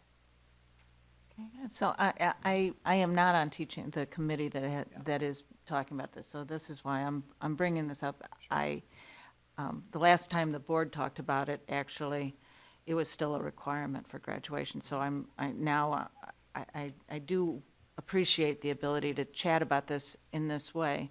I'm wondering, however, if capstone may be something that, as the board is looking at the many different priorities that we have to make, whether or not, and how this fits into our priorities with funding. So, when I look at this and we're talking about courses that you are going to need to cut because they don't have as many students attending them. And then I look at something like this where we're actually promoting a class, and I just in this period I feel as if this might be a good strategic plan discussion on how we are going to offer authentic learning opportunities and whether or not we want to head in this direction right now. And maybe we might want to wait until after a strategic plan conversation with it, how this would fit in. Not that, I'm not saying won't happen, but to put in money for teacher training this year on a course, I'm just a little reluctant. I know it's not a lot of money, but it is some money. And it also starts us down a path that I'm not sure we're going to be able to support. Maybe we will, but I would like more discussion on the board level strategically on whether that is. So that's where I'm going. I don't know if anybody So feels I would that- compare this course to multivariable calculus. I would say this is the culmination of a lot of fine arts programs that we've had, and one of the exciting things we'd heard is maybe if there's low enrollment, instead of being canceled, these students be rolled into another fine arts hour, so they're in the same room with other students. So it's not necessarily causing trouble to some of these tense conversations about where our resources in the building goes. It's more about giving them a personalized path. Literally, like these students would be planning and completing and presenting on their own project. I do understand like some of the hesitation to use the word capstone because it's tied to a graduation requirement that we've been discussing and putting off and trying to formulate paths towards. But this is really a culminating elective in a major field that we value. And we're using the name capstone, I think, because it does serve as sort of a garden to see what we can grow as far as what students' projects might look like. But in my mind, I keep it completely separate from the mandatory things you must do to graduate. This is a fine arts elective, and a flexible one at that. So we should call it multivariable fine arts? So I do tend to agree with what Amir said. And again, if you end up with 5 students signing up for it, then we're not going to roll it out. Yeah, or we'd have to have a combination that I have the right art teacher that has 25 students in a section of a class that I can have roll these students in and they can case manage. It's not like these students would be sitting in and getting direct instruction from a teacher every single day because it could vary. You can have an arts teacher that's a music teacher that's working with a student who's working on a studio art project, or vice versa. So, I mean, I think it's really a case management and guidance and support and helping them connect with mentors and so on. That's really the work for students to take something that they love and that they've worked on for a long period of time in a field and then go further with it. You know, this is something that I'd like to see. If we do really innovative projects, we can recognize students for independent research, for creative independence, composition of music, and we can recognize those students at graduation, you know, for doing something that's really special and unique. And it has the broad support of the fine arts teachers? I think it's new. I think there is a teacher that is interested in taking this on, but with any change, I think there's teachers that are fearful. Their fear is that a student will do this course instead of being in band or an orchestra. I think that's the fear. It's the fear of change, but I would say it's an and. It's not an or. If you've got a student, and our students love being in concert band, in concert orchestra, they love the whole team and the whole process. So again, this is for students that would maybe choose to do this instead of a student prep. They might do this, again, attracting a student who's maybe not in a traditional band. We have probably students with a lot of musical talent that are not in our traditional ensembles that maybe would take this on and be very interested in doing it. So I don't see it as an or any way a deficit in our music and our arts programming. Just an opportunity. One of the things we discussed a little bit in teaching and learning around this was was it an actual slot taker? One of those 7 slots. Because when I initially read through it before we had our meeting, I thought, oh, well, this is something a student can do. They'll have an advisor, but they won't need to actually take an hour out of their schedule. So it would be what I think of as that capstone that's kind of on top of your work, but kind of on your own time frame. It does sound like the way that it's being proposed, though, is it would be a slot in their schedule. There would be an assigned teacher, so they would have a place to go. I think maybe in the future we could look at some different options of ways that kids could access this and have that opportunity, but not necessarily be load-bearing, need that, 30.9 ratio to a teacher. But I think I get what you're saying, Ellen, and I totally understand with our capstone discussion not fully concluded. I understand your concerns. At this point, I'd almost maybe look at it as a bit of a pilot. It may not have the numbers to run, but I'd like to see how they could organize it.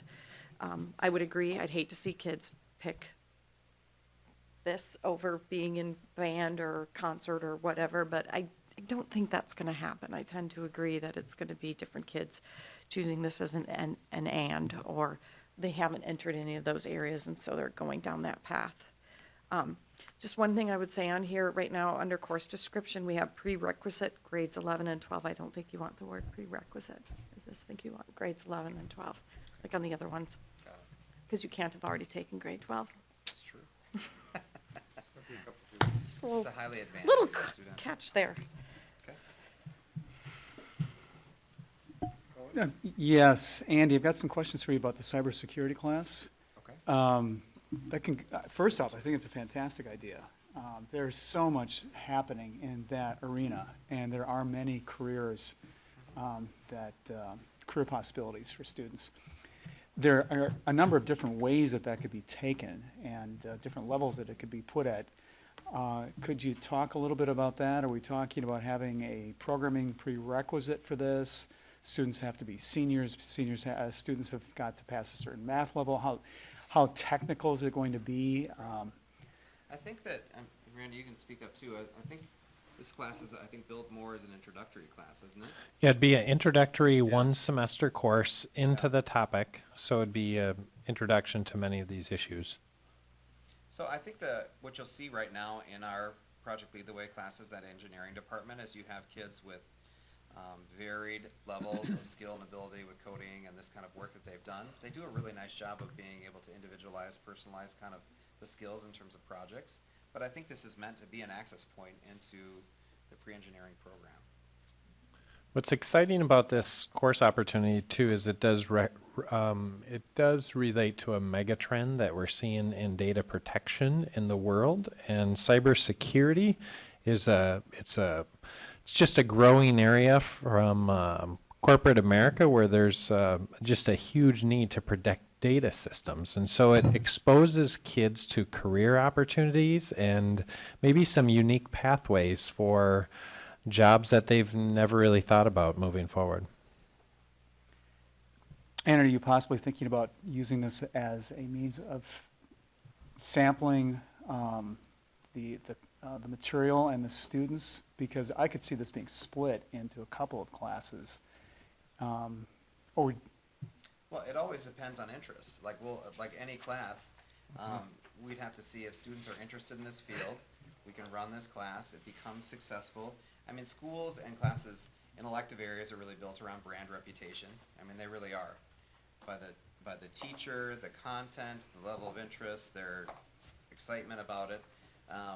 And so if there's growth in this area and there's demand for it, like where do we go next? Now, we do have some classes where they're kind of continuous progress electives. So maybe students could potentially take this course a second time and go further, do a more independent project within the course. You see what I'm saying?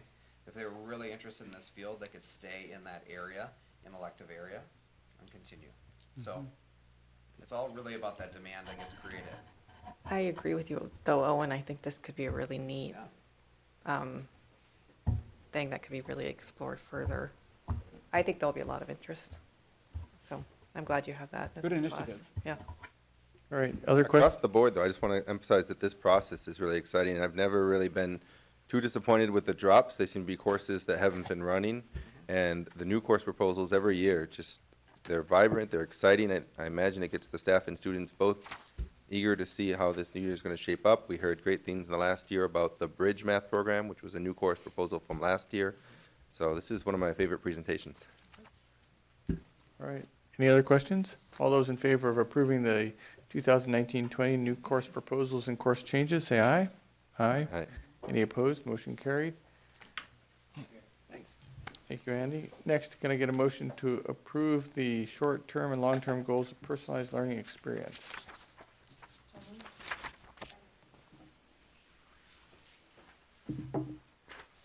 So I think this is what we saw last month. Is there any additional information or perhaps just jump to questions? I have a question.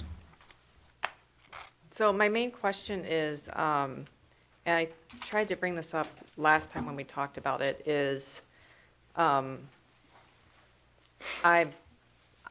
guess I'm confused about what approving this document means. And I appreciate all the work put into it, and I'm fine with approving the document as a framework.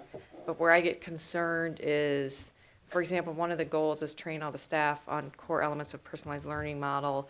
Does that mean if this document is approved that budgetary dollars are going to be automatically applied to certain things on this document? Or as a board, are you just asking us to approve this as a framework? Because I go back to what I said last time, I really think that we need to have a broader, more strategic discussion within our strategy development, where we look at all the priorities from strategic priorities, and one of them certainly is personalized learning. But then one of them, we obviously look at early literacy, and we look at the needs of gifted students. And since we have not had the chance to have that conversation together and really understand how the budgets fit in together, it makes me uncomfortable if approving this then allocates dollars towards that. Because then it begs the question to me, if I'm approving dollars towards this, does that mean I have limited dollars or less dollars to maybe work on an initiative that's going to come out in the strategic plan as a priority? John, does that make sense? And so I would like clarification about what this document means when we approve it, and also ask if we could have a meeting where we do talk about all these things as in a holistic manner, So the origin of this document was a request by the board and my goals to set short-term and long-term goals for personalized learning as we see it going into the 18-19 school year. So that's where this originated. So some of the questions that you just asked regarding it's, what would you say, it's competition with limited resources for other things that we would be doing forthcoming in the strategic plan or what we currently are doing. So knowing that Randy is managing those resources, I'm just going to ask Randy to comment and respond from a perspective of resource as well as of this being a framework for moving forward this year and maybe into part of next year. Right, so part of this was our short-term goals. So we have talked about the need to continue to increase clarity around the definitions around personalization. In terms of training staff, we're looking at how we would use our staff development days district-wide. So these aren't really additional dollars. It's just how we're prioritizing our time this year. It has been a request from staff through the alt-comp goals that they have more training, more background around personalized learning pathways, around learner profiles, around how to create proficiency-based assessments. And so we're incorporating that into this goal number 2, training for staff. So again, these aren't additional dollars. This is about how we will continue or how we would prioritize our time, moving that strategic plan item from the previous strategic plan about personalizing the learning experiences for all students, trying to continue to move that forward. So until we have a new strategic plan that incorporates this work or whatever that looks like, we're continuing to work off of the old strategic plan and trying to identify what would the work look like this year, knowing that the work going into next year is going to be affected by the direction of the strategic planning process. You know, to jump in, and I think I would second Erica's thoughts, is this document just, we're looking at it for just the next academic year, 1920, I'm fine with it. But if it implies anything past that, I'm not, because, and we've got, it's right here, it says the long-term goals, short and long-term goals. So short run, intermediate, yeah, I'm fine with that. But we have got some thinking to do here. I want to go on record as saying I'm not jumping on board with this past this year. Because, you know, there's a fantastic ambition to get an $8 million grant. Well, we get the grant, and let's say we don't choose to go with personalized learning. What are we going to do with all that money? So there's an element, I'm just a little concerned that we might be putting the cart in front of the horses. Some of the language you have here. So this is following the previous strategic plan. Indeed, it is, and we should. But that is a lame duck strategic plan. And I just want to put it in that context. Yeah, so just, you know, to speak in favor of this document, I think it's doing what the board asked the administration to do, and I think that's your point too, that from the plan that they've been looking at, and it is rather innocuous in a lot of ways, but to your point, one of our biggest resources, especially for teacher training, are those hours and days where the teachers are together and they're focused on honing their craft, getting better, and, for example, the dyslexia conversation, noticing signs of dyslexia and responding to it in ways that are research-based is beyond personalized learning. Personalized learning is something that would complement that, but that means that we'd need those hours, say, for both things, and which one comes first, and what's the process. So I think your concern is valid. I think that we need to make sure we know when we set a strategic plan what professional development we're indicating we want the district to focus on. But for the 18-19 work that's here, for the work that this district's already been doing with personalized learning, for the teachers' need to better understand that direction and implement it for their students, I do support this document tonight. Randy, can I just ask a question? You'd mentioned that this is program or the work that's being done in this impacts the alt comp evaluation that's being used? What does this mean for state approval of that program?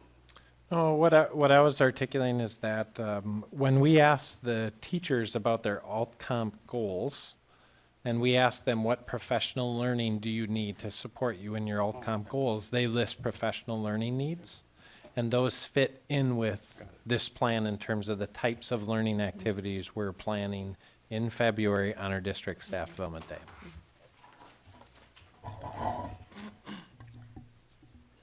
So, I have my concerns about this document, and I've raised them at several work sessions before, and I'll just, I'll raise them again. As a board member, I think that when the administration's asking me to evaluate any program, curriculum, or intervention, that it's appropriate and best practice to ask for data on whether or not this intervention is effective. And I've been asking for data with respect to this, and I've not received any.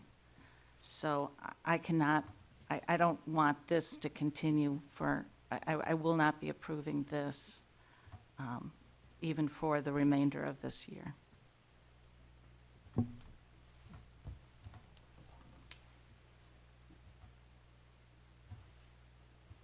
Other questions or comments?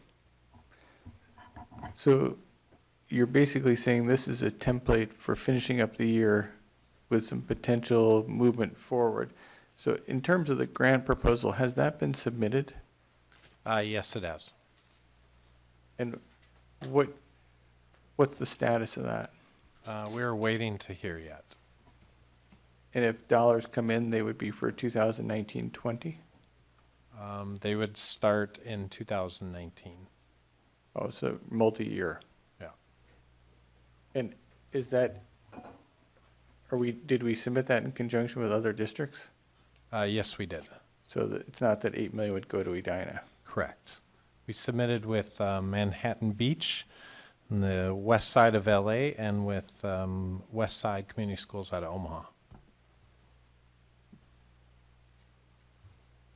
And so Part does of that the leave work, us with 2 million? roughly, yeah, about $2 million. Or you're starting to look at student enrollment and setting out proportionally? It's around, our allocation would be around $2 million if the grant was awarded. They're highly competitive grants, so it's always challenging to get grants like that. We just understand that there's just, as we continue to grow our practices as educators, we're going to continue to need outside dollars for professional development. I'll just add that you know, part of what this district is trying to do is trying to implement best practices, and asking for data around just personalized learning is really kind of a macro question, but difficult to answer because it's really inclusive of a lot of best practices in education. And so what might be a better way for us to approach it from teaching and learning is to look at specific elements of personalization. For example, when we break it down to a student-centered pedagogical approach, we know that part of what we're focusing on is building student agency. Well, you can ask the question, is student agency important for students moving forward? And we can pull the research together on that, but you know, as we've reviewed that, that's pretty clearly a positive thing for students. Personalized learning focuses on deep relationships with students and understanding the strengths and challenges that kids have, and leveraging those to create pathways that are engaging for kids. And we know what the research says about relationships and how powerful that is in the learning environment.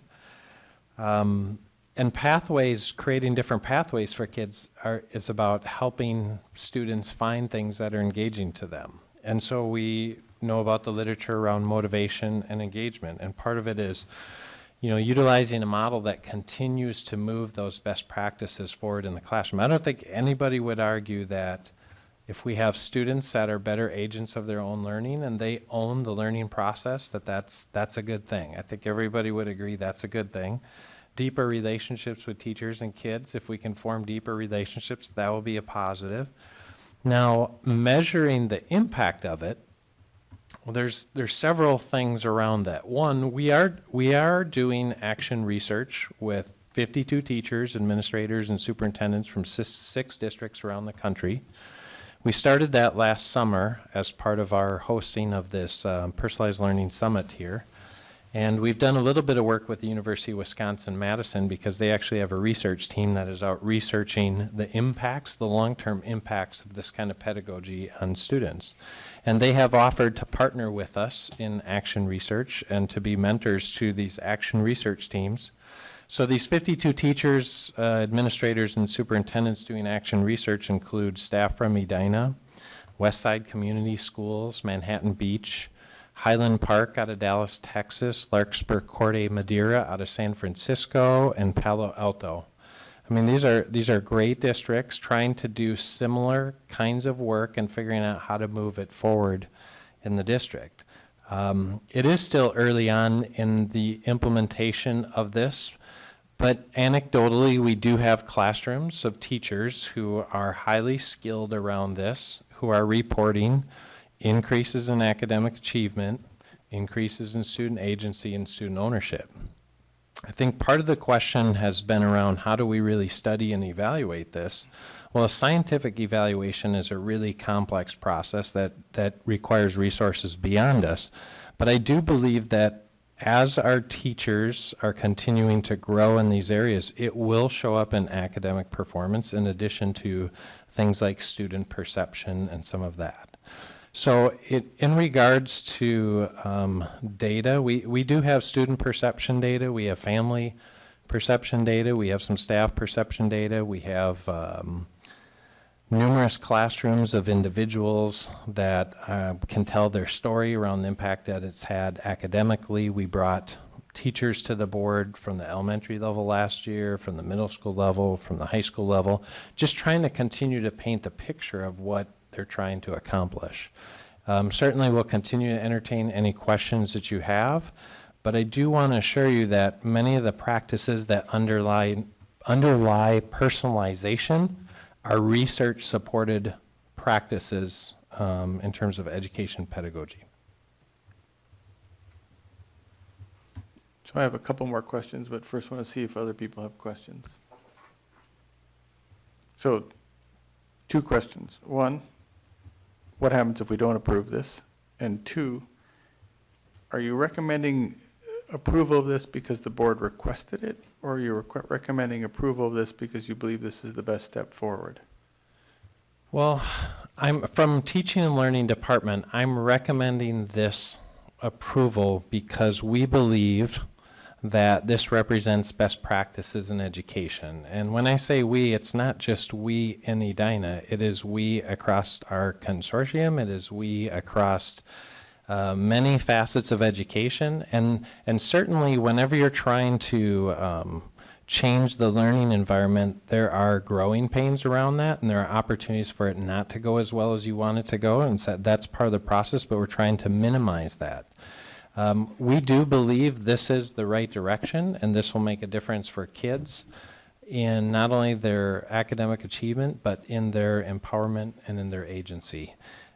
Simply approving the short-term goals for this year would help us continue to increase the skill set around our teachers and continue to grow that. And if you say we want to just approve the short term for this year and continue on that path, but then revisit this back in with the strategic plan conversations, I understand that that would make sense as well.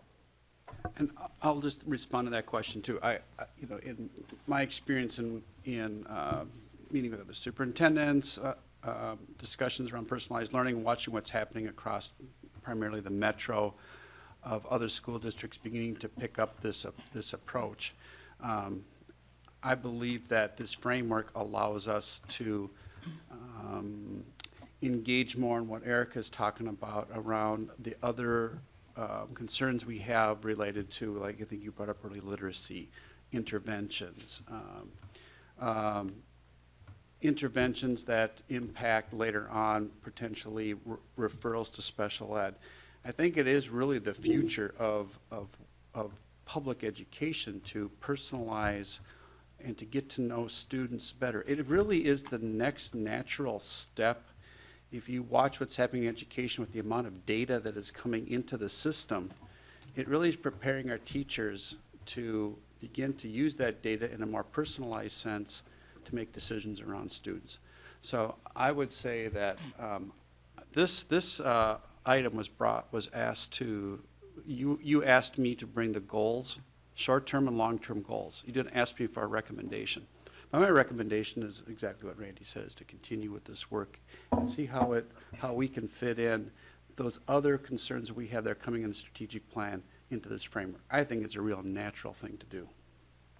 So I will join Amir in saying that I would support this. I will say one other thing, which is complexity in evaluation cannot be a bar to establishing a system to evaluate. And so I don't have a direction for you on how to evaluate, but I think that we should figure out some metric by which we evaluate this particular program, understanding it's complex. Yep.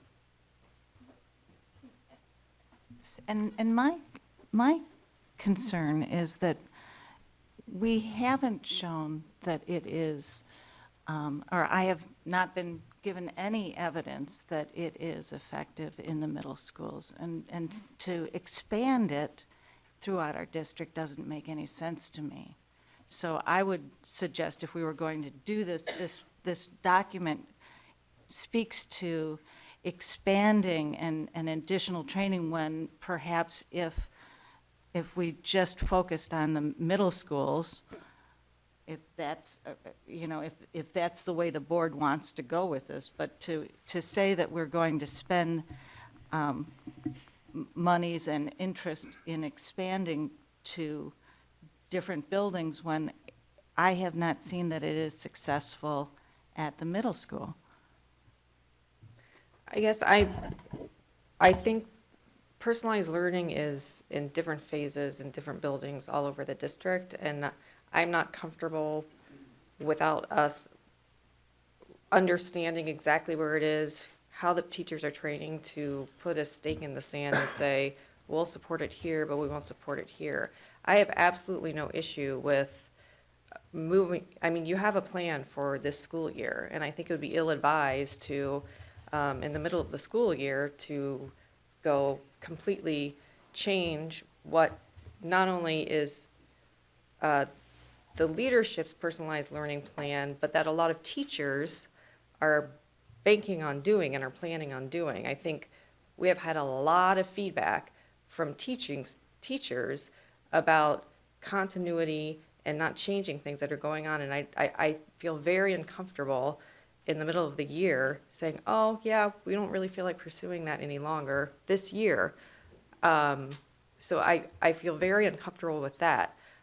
What my point was on a go-forward basis, when we're prioritizing as part of our strategic plan, this needs to be part of it. And I wanted to make sure that when signing off on this document, I was not signing off on anything outside of our strategic discussions about what our priorities are in our strategic plan. And now that I know that I'm not, I'm perfectly comfortable with this.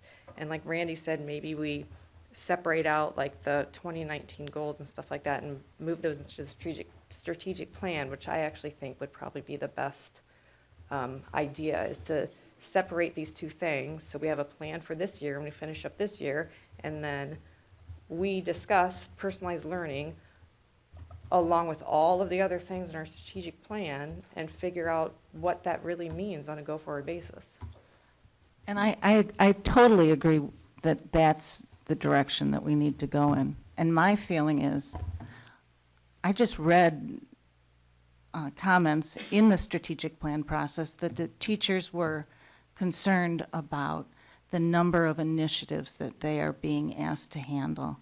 And so when I hear that, and I think, are we sure that as we are, this is talking about teacher training, so additional training in an area where it's not necessarily training for any of the initiatives that we feel are our highest priority.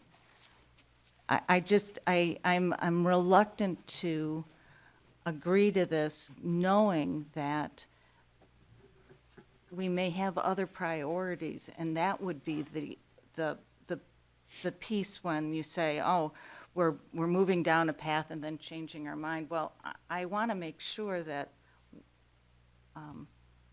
that it is part of our priorities if it warrants it as well. I mean, I just have not been given, I have not been given any data that this is effective. So I think that, I know that there's been conversations, and I am not the type of person that just says, you're telling me it, okay, okay.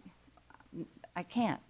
And so I am reluctant. I won't be approving this because despite many requests, I just haven't been given anything, and what I have doesn't make me want to pursue this. I'll give you an example of one of the trainings that we would like to do in February with our elementary math, our elementary teachers who are teaching math. So when they give a unit assessment, we are uploading those unit assessments in Mastery Connect. And in Mastery Connect, there are 4 achievement levels. Either they exceeded the standard, they met the standard, they partially met the standard, or they did not meet the standard. And the partials and the did not meets are reds and yellows. So the question that we raised with some of our teacher teams are, how do you address the reds and the yellows? How do you turn those reds and yellows into greens and blues?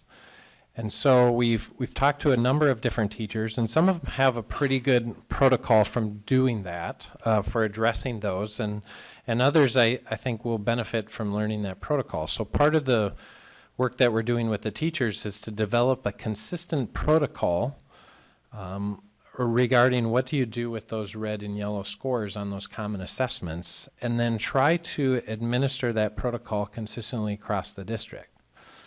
So what that does is it helps our teachers address the learning needs of the students unit by unit, so that at the end of the year, when they do take the MCA, we have better information during the year that they are on track for progress. That's a great example of personalization, because what we're doing is we're taking the data from the common assessments, we're identifying who has met the standard and who hasn't, and we're developing a protocol for how to address those needs of those learners in the classroom. That would be an example of the type of training element that we would be adding to the February District in-service day for elementary. So I think it does align well with the needs of the district this year and the work that we're doing to try to make sure students are proficient on standards. And so I just want to kind of clarify that as an example. And I do think there'd be a great opportunity to merge this work with the direction of the strategic plan and the board as that moves forward. I think some of the maybe confusion and pushback and tension around personalized learning continues to be around just being able to define it. You know, we were told choice and voice at the beginning, and that's what a lot of us started to believe, that that's what personalized learning was. But the example you just gave me, to me, sounds like best practice in a classroom. Right. If you're in the red and the yellow, clearly we need to be focusing on how to get you back into the green or the blue. So I think, I really do believe that we go back to, and this is one of the things and the reasons that we asked John to work on this, is because there continues to be a lack of definition around personalized learning. from community. I'm afraid it's within our own staff, just understanding what those demands are, how they have to deliver their class. In the middle school setting, teachers feeling that they're forced into this, I have to do these 3 options all the time for my students, or I'm not teaching the personalized learning way. So until we wrap our heads around and can define this better, that is, I think, what the board is looking for and what I feel the community is looking for us to be able to really fully get behind this. And I want to better understand, too, from our own staff, how it's working for them, because obviously best practice, helping our kids at all levels, 100% where we need to be making sure we have professional development.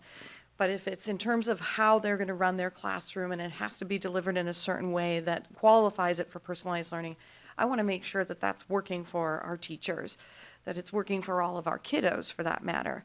So I think to help this discussion move forward, we've got to come to some kind of definition, some kind of better examples of how this looks. And I know that we had some great presentations last year, but again, I think just the lack of understanding and community agreement is just continuing to make this discussion unfortunately painful at times. Yeah, I'll echo the last sentence. I think that, so I gave a speech 2 weeks ago where I was talking about personalized medicine, and I remember saying, personalized learning is the future, and everyone stared at me, because everything getting personalized where we're going. We all know it, whether it's your car, whether it's learning, whatever it is, it's all headed that way. But it's the scope, scale, and time it takes us to get there. And so from what we're trying to do here, I mentioned this the last time we discussed this.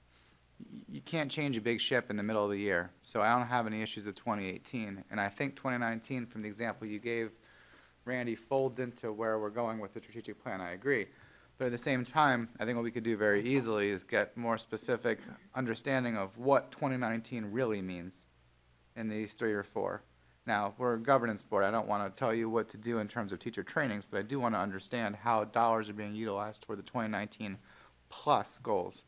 But we're only 2 months from a strat plan, so I wouldn't hold on this because, again, the scope and scale is not big. It's driving home 5 things we're already doing, plus a piece of it that's applicable. So if we turn right in January and February and change the way that we deliver learning, and we call it personalized or precision or individual or optimal or whatever language we use, I do think we do ourselves a bit of a disservice with this nomenclature. Tonight, during the work session, when it was presented how well the math intervention programs are working, those stories don't really get out because we kind of get hung up on this personalized learning and some of the stories that don't work. There's good in everything. There's challenges in everything that's new. I'm interested in having us really think deeply about aligning our resources with what we want to do for all of our learners in the next 3 to 4 months as a team here. So, and with the partnering with staff, administration, and teachers in the community. So I'd support moving forward this tonight, but realizing that, we could be changing things relatively quickly looking forward, depending on how we all view the optimal outcome for kids.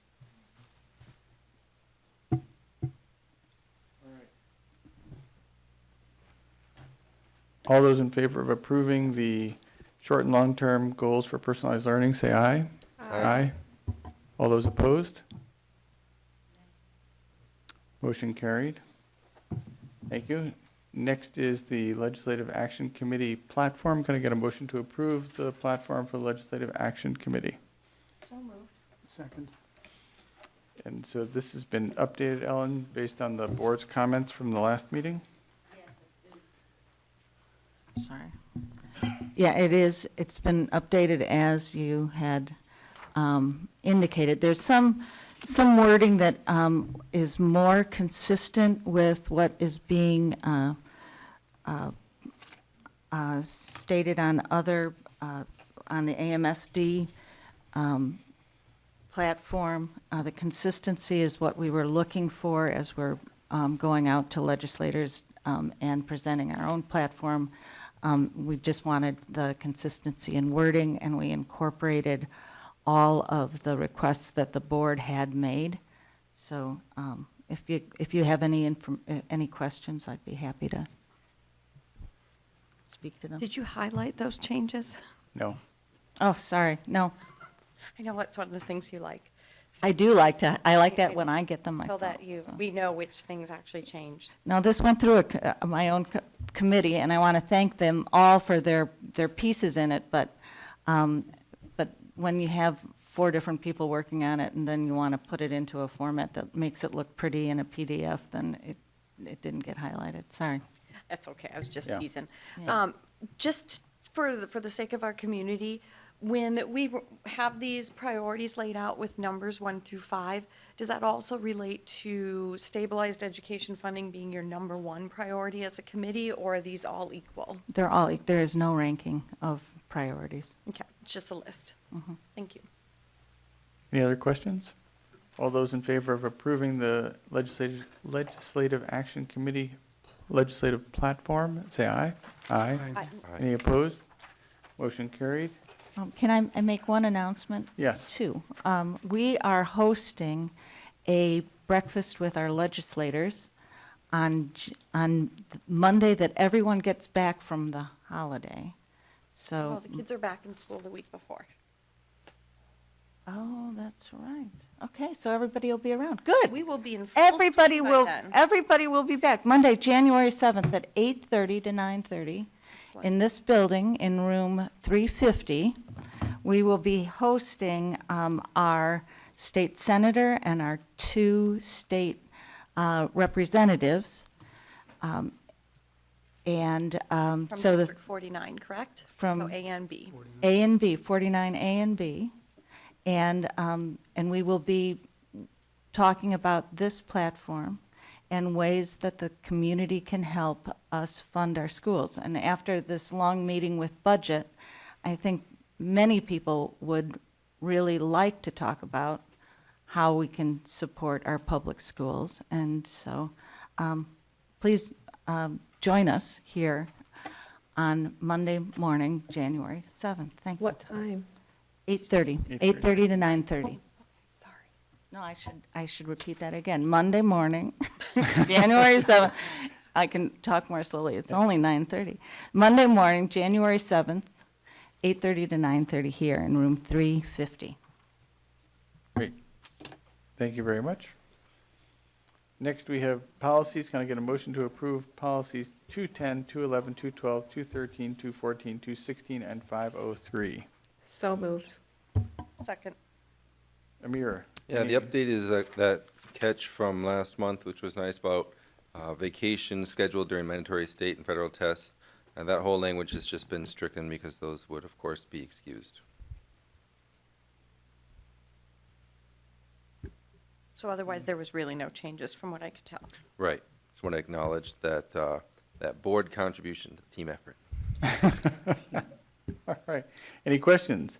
All those in favor of approving policies 210, 211, 212, 213, 214, 216, and 503, say aye. Aye. Any opposed? Motion carried. Mr. Chair? Yep, well, I'm circling back to your request from earlier. So you wanted to bring a motion to add something to the agenda. Yes, I will start with that. I would like to make a motion to add to the agenda having 2 years of students who've left the district. So that would be students from 16-17 and 17-18 who did not return to engage in a contacting process where we contact and find out their reasons for why we left. We've talked about this for no, I would just like to add that to the agenda. Do I have a second? Second. Okay, so all those in favor of adding it to tonight's agenda, say aye. Aye. Any opposed? Okay, so this is, now it's just been added to the agenda. Yep. I would move that we request that this proceed. Okay. We've been talking about it for a long time, and it doesn't seem to be coming to action, and so I feel that the board just needs to make a request if a majority of the board feels that it is an important thing to do. Would you spell it out? Right, so that's, Okay? I think that we should contact all students that left the district in the school year, after the school year 16-17 and the school year 17-18, so the last 2 years prior to this school year, and get a better understanding of why we're losing students. I don't want to continue to make assumptions. It could be for a litany of reasons, and I feel that it is our responsibility to have a better understanding of why we've lost students. Can we compare this to the Morris Leatherman survey? What would be similar and what would be different? I think the Morris Leatherman survey has some valid data in it, but it looked at students upwards of 12 years since they've chosen not to be in the district. And I think we need to really hone in on the kids who've left in the last couple of years to understand why they've left. And you have to remember that's a sampling. My request would be that if 200 kids didn't return, those 200 families are contacted. And I fully understand that not every family wants to share that information, and that is up to them. I do know that we attempt to track where they have gone, but I think it's understanding the why is really critical as we move forward. We've been talking about dropped enrollment, but we also need to be thinking forward about having an actual enrollment plan and understanding where our priorities are going to be, what we're looking at with the strategic plan, and I think this is a missing piece of data that we need to understand. And I know I've said it out loud many times, but I would like support to actually have action on it. My complication with this is that Morris Leatherman broke out data for 2 years. So we actually have statistically valid data to tell us why people have left within the last 2 years. And the whole point of doing a statistically valid survey data sampling is so you don't have to do exactly what you're suggesting, which is talk to every single person on the phone. That's the whole point of statistical modeling, is they take groups of people, figure out how many people we need to survey to get a valid sample, so we actually know. I believe the numbers within the 2-year range were extremely small, and he said could be slightly unreliable. They said they were within 5 to 8 points. Right. So can I, And there wasn't a breakout in the, if they left for not meeting my students' needs, it wasn't broken out deeper than that. Actually, it was. It was because they were low-performing students or middle-performing students. so just on a technical point, can I get a motion to approve what you're suggesting? Because what happened was Owen asked you to define what it was. Okay. And Well, I would so- need a second, because I believe I've made the motion. Right, just technical, so we have motion, second Got it. discussion. Because we could have And- jumped. And the other thing is that if we go through the process of asking each person, we're going to end up with a data set that is similar to a bunch of data we get that we can do nothing with. So we're going to have, trying to get a hold of a bunch of people, we're going to hear from random people, and it's going to be just like all the other information that we get, where we're going to have this information and we're going to say, but we can't really do anything with it because it's not valid data. So I guess I don't understand. Well, and I think I was just saying, if you don't mind if I take Oh, the yeah, torch. that's So fine. I think we have that survey, and I think to the point that there are concerns, it's time to start digging into the concerns.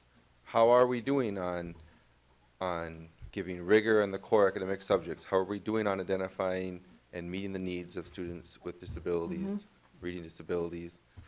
You know, to spend that much time, and then, because you're not just doing the 200, you're going back over the notes and trying to qualitatively compare where are the trends, what did they say that fits something else. And it just strikes me that you're moving the percentages around a little bit on the survey that we did. So instead of maybe 60% were concerned about meeting my child's needs, we think it goes to 68 or 52. But what are you going to do now? And I would say whatever it is you would do about that, if it was 68, we could probably ask the district to start looking into. And so, you know, looking into the major findings from that survey, what's being done now, what should be done now. I hear the concern, and it came up from a member of the audience, but it strikes me that was what the survey we did and paid for got us started on, and it's time for the next step. And that's fine if we feel that that is significant enough to help drive this work. We hadn't had a survey done like that in the past. And I also question why we don't have some sort of exit interview with the students that are currently leaving the district. So I'd also say it's a policy issue, but that's not what I'm asking for tonight. But we need to understand, I don't think we can continue to rest on our laurels thinking that, well, we're Edina, we're always going to have a litany of kids wanting to come here. We need to better understand why kids leave, why people come here, but the why they leave is critical. We cannot have another year where we lose 100 students. So if you don't agree with this approach, we can discuss that. But I don't see us taking any action or discussing the results that we got from Morris Leatherman either. So, and I heard a lot of people actually questioning some of the results when we discussed them as a board because they were small numbers. So I think, that's why I said then let's get a more specific data set that says clearly why they left. I don't think a new data set would actually be better data. I think we actually have a very good data set, even if it has variances, it still has very good information in there, and you're absolutely right. We're not spending enough time looking at it, but I guess I don't understand the notion that we have no information right now. So let me make sorry, are we done? No, I was just going to say, I feel like we actually have really quality information. We're just not necessarily doing anything with it. So let me make a suggestion, which is that I think that we have data, and probably what we need to do is to pull that data out again and take a look at it. I would suggest that the HR committee take a look at the current data and see, is there something missing from that data? And if there isn't, what is it that the committee would recommend to the board to dig deeper into and set up a process for addressing it? And, we have an HR meeting on January 3rd. Sorry, Gwen, but we can add it to that meeting. So then we can at least start to pull out, look at it, and decide if it's enough, and come back to the board and say, here's what it says, here's the margin of error, here are different avenues we can go down. We can do more surveys, we can do research into the results, we can adopt a plan as part of strat plan. If I could jump in, I kind of like that idea because then we can find out what's involved, what you could do, and we can maybe get some budget, because you haven't said this, Right, Erica, but cost. I'm wondering, that's kind of your concern, that we're going to be shelling out some money. And I sympathize with Sarah, because one thing that the Morris Letterman survey, for me, it lacks specificity with the last 2 years. Like, how many students have we lost because of dyslexia? How many have we lost because of gifted and talent? How many have lost because of indoctrination issues? There's a series, those are the big three. But what would you do with the specificity? Is there a number where you wouldn't address something? What's the proportion? Right. We did get a sense of that, and wasn't statistically significant the threshold at 250, and we had that for the 12 years, but we didn't have that for the 2 years, I thought. 2 years. I don't think we had it for short the on that. 2 years. Higher margin of error. Yeah, That's all. bigger margin of error. I guess what I'm thinking, it seems to me like you're looking for evidence to support your argument that we need to review some of these concerns, but that's not your argument alone. I think that's shared, and you don't need that evidence. It's something that's been a concern now for a while, and to the extent that it's still a concern, I think it's worth discussing what we're doing to figure out where we're at, what we're doing to address shortcomings and reinforce strengths. I think it's time for those, I consider those next steps. And I feel like we're starting at square one if we're going back to try to validate concerns that we already have experienced resonance with. And I'm willing to take that information, but my concern has continued to be, I think you're right, partially that I don't see us taking any action on moving forward with understanding this and addressing it. And I felt that I heard that evening in our own discussions some resonance around believing some of the information that we received in the data. And then I continue to hear in the community different narratives as to why we've lost students. So I'd like to disrupt that narrative that's out there and get to an actual factual, like, we believe these are the reasons and this is how we're going to move forward. Because there still continues to be, well, it was because of X. I don't think we can make those assumptions. We need to understand. And yes, there was some decent stuff in here. I just want to make sure that we're acting on it and that we believe it's factual, because there were some strong opinions that came out of this survey, and there was some concern expressed that the numbers were really small and it wasn't really viable. Yep. I hear all the arguments, and I think everyone's in agreement about where we want to go. It's just what do we need to make sure we're going in the right direction. Sarah, with the work that we've had, and even with me, you and Ellen on the strategic plan, and I don't mean to keep using that as an example of why we're going to solve everything, like it's the Holy Grail or something, but it is something that we're thinking about from our gifted students served, our people feeling uncomfortable based on their political or other leanings, our people, we're trying to make sure it's a safe environment, it's an equal environment, it's an education-focused environment. So some parents might have left because there's family issues that aren't things they want to answer on a survey. I just think that 60 to health issues, who knows, 60 to 80 people on average over 2 years. I'm not sure that's going to tell us if there was something we were really missing. But from that sheet, what Owen has rattled off as the top 3, I don't necessarily dispute that that's probably what it is. And so we already kind of know. So I think we should just plow ahead and try to solve it. I don't think there's anything that we're really shelving because we're saying we don't believe it's a root cause. But I'm definitely in alignment with pulling it all into the decision-making process. Lenny, what was your idea again? We discussed it at HR, Mhm. and that's fine. That is absolutely fine. Right, it would just give us a chance to kind of say, all right, if you go down this road, where do you end up? You go down this road, where do you end up? And then we can come back to the Absolutely. board and say, okay, we've thought about it, here are 2 avenues we looked at, this is what we recommend, and here, and I would agree with Matt, this is how it would roll into the strat plan. Just rather than trying to go through 15 minutes at 9:40 at night. That's fine. I'm fine with that. I will table my request. Well, I think, Or do I? Well, does it have to we vote? would just we were vote. taking action on it. Okay. It was a good request, and that was started in the committee format to think about Right, it. So so technically, I think we're going to vote against the motion. Yeah, that's But fine. we'll put it to committee and then come back to the board. Okay. All right, all those in favor of conducting a survey as described by Sarah, say aye. All those opposed? Name. Nay, aye. Motion does not carry. Gwen, maybe you need to add an extra hour to our meeting. I think you already have a lengthy time. Do we have any committee updates? Matt, Finance. Finance Committee was covered by Margo for 3.5 hours this evening. Thank you. That wasn't a shot at you. I was saying that there's so much to cover. Thanks. Sarah, anything from teaching and learning that we didn't talk about tonight? No, I think we've covered the bulk of what we've been working on in teaching and learning. All right. Are there any other updates? Nothing? We have completed the agenda. Is there any objection to adjourning? Hearing none, we are adjourned. Thank you, everybody.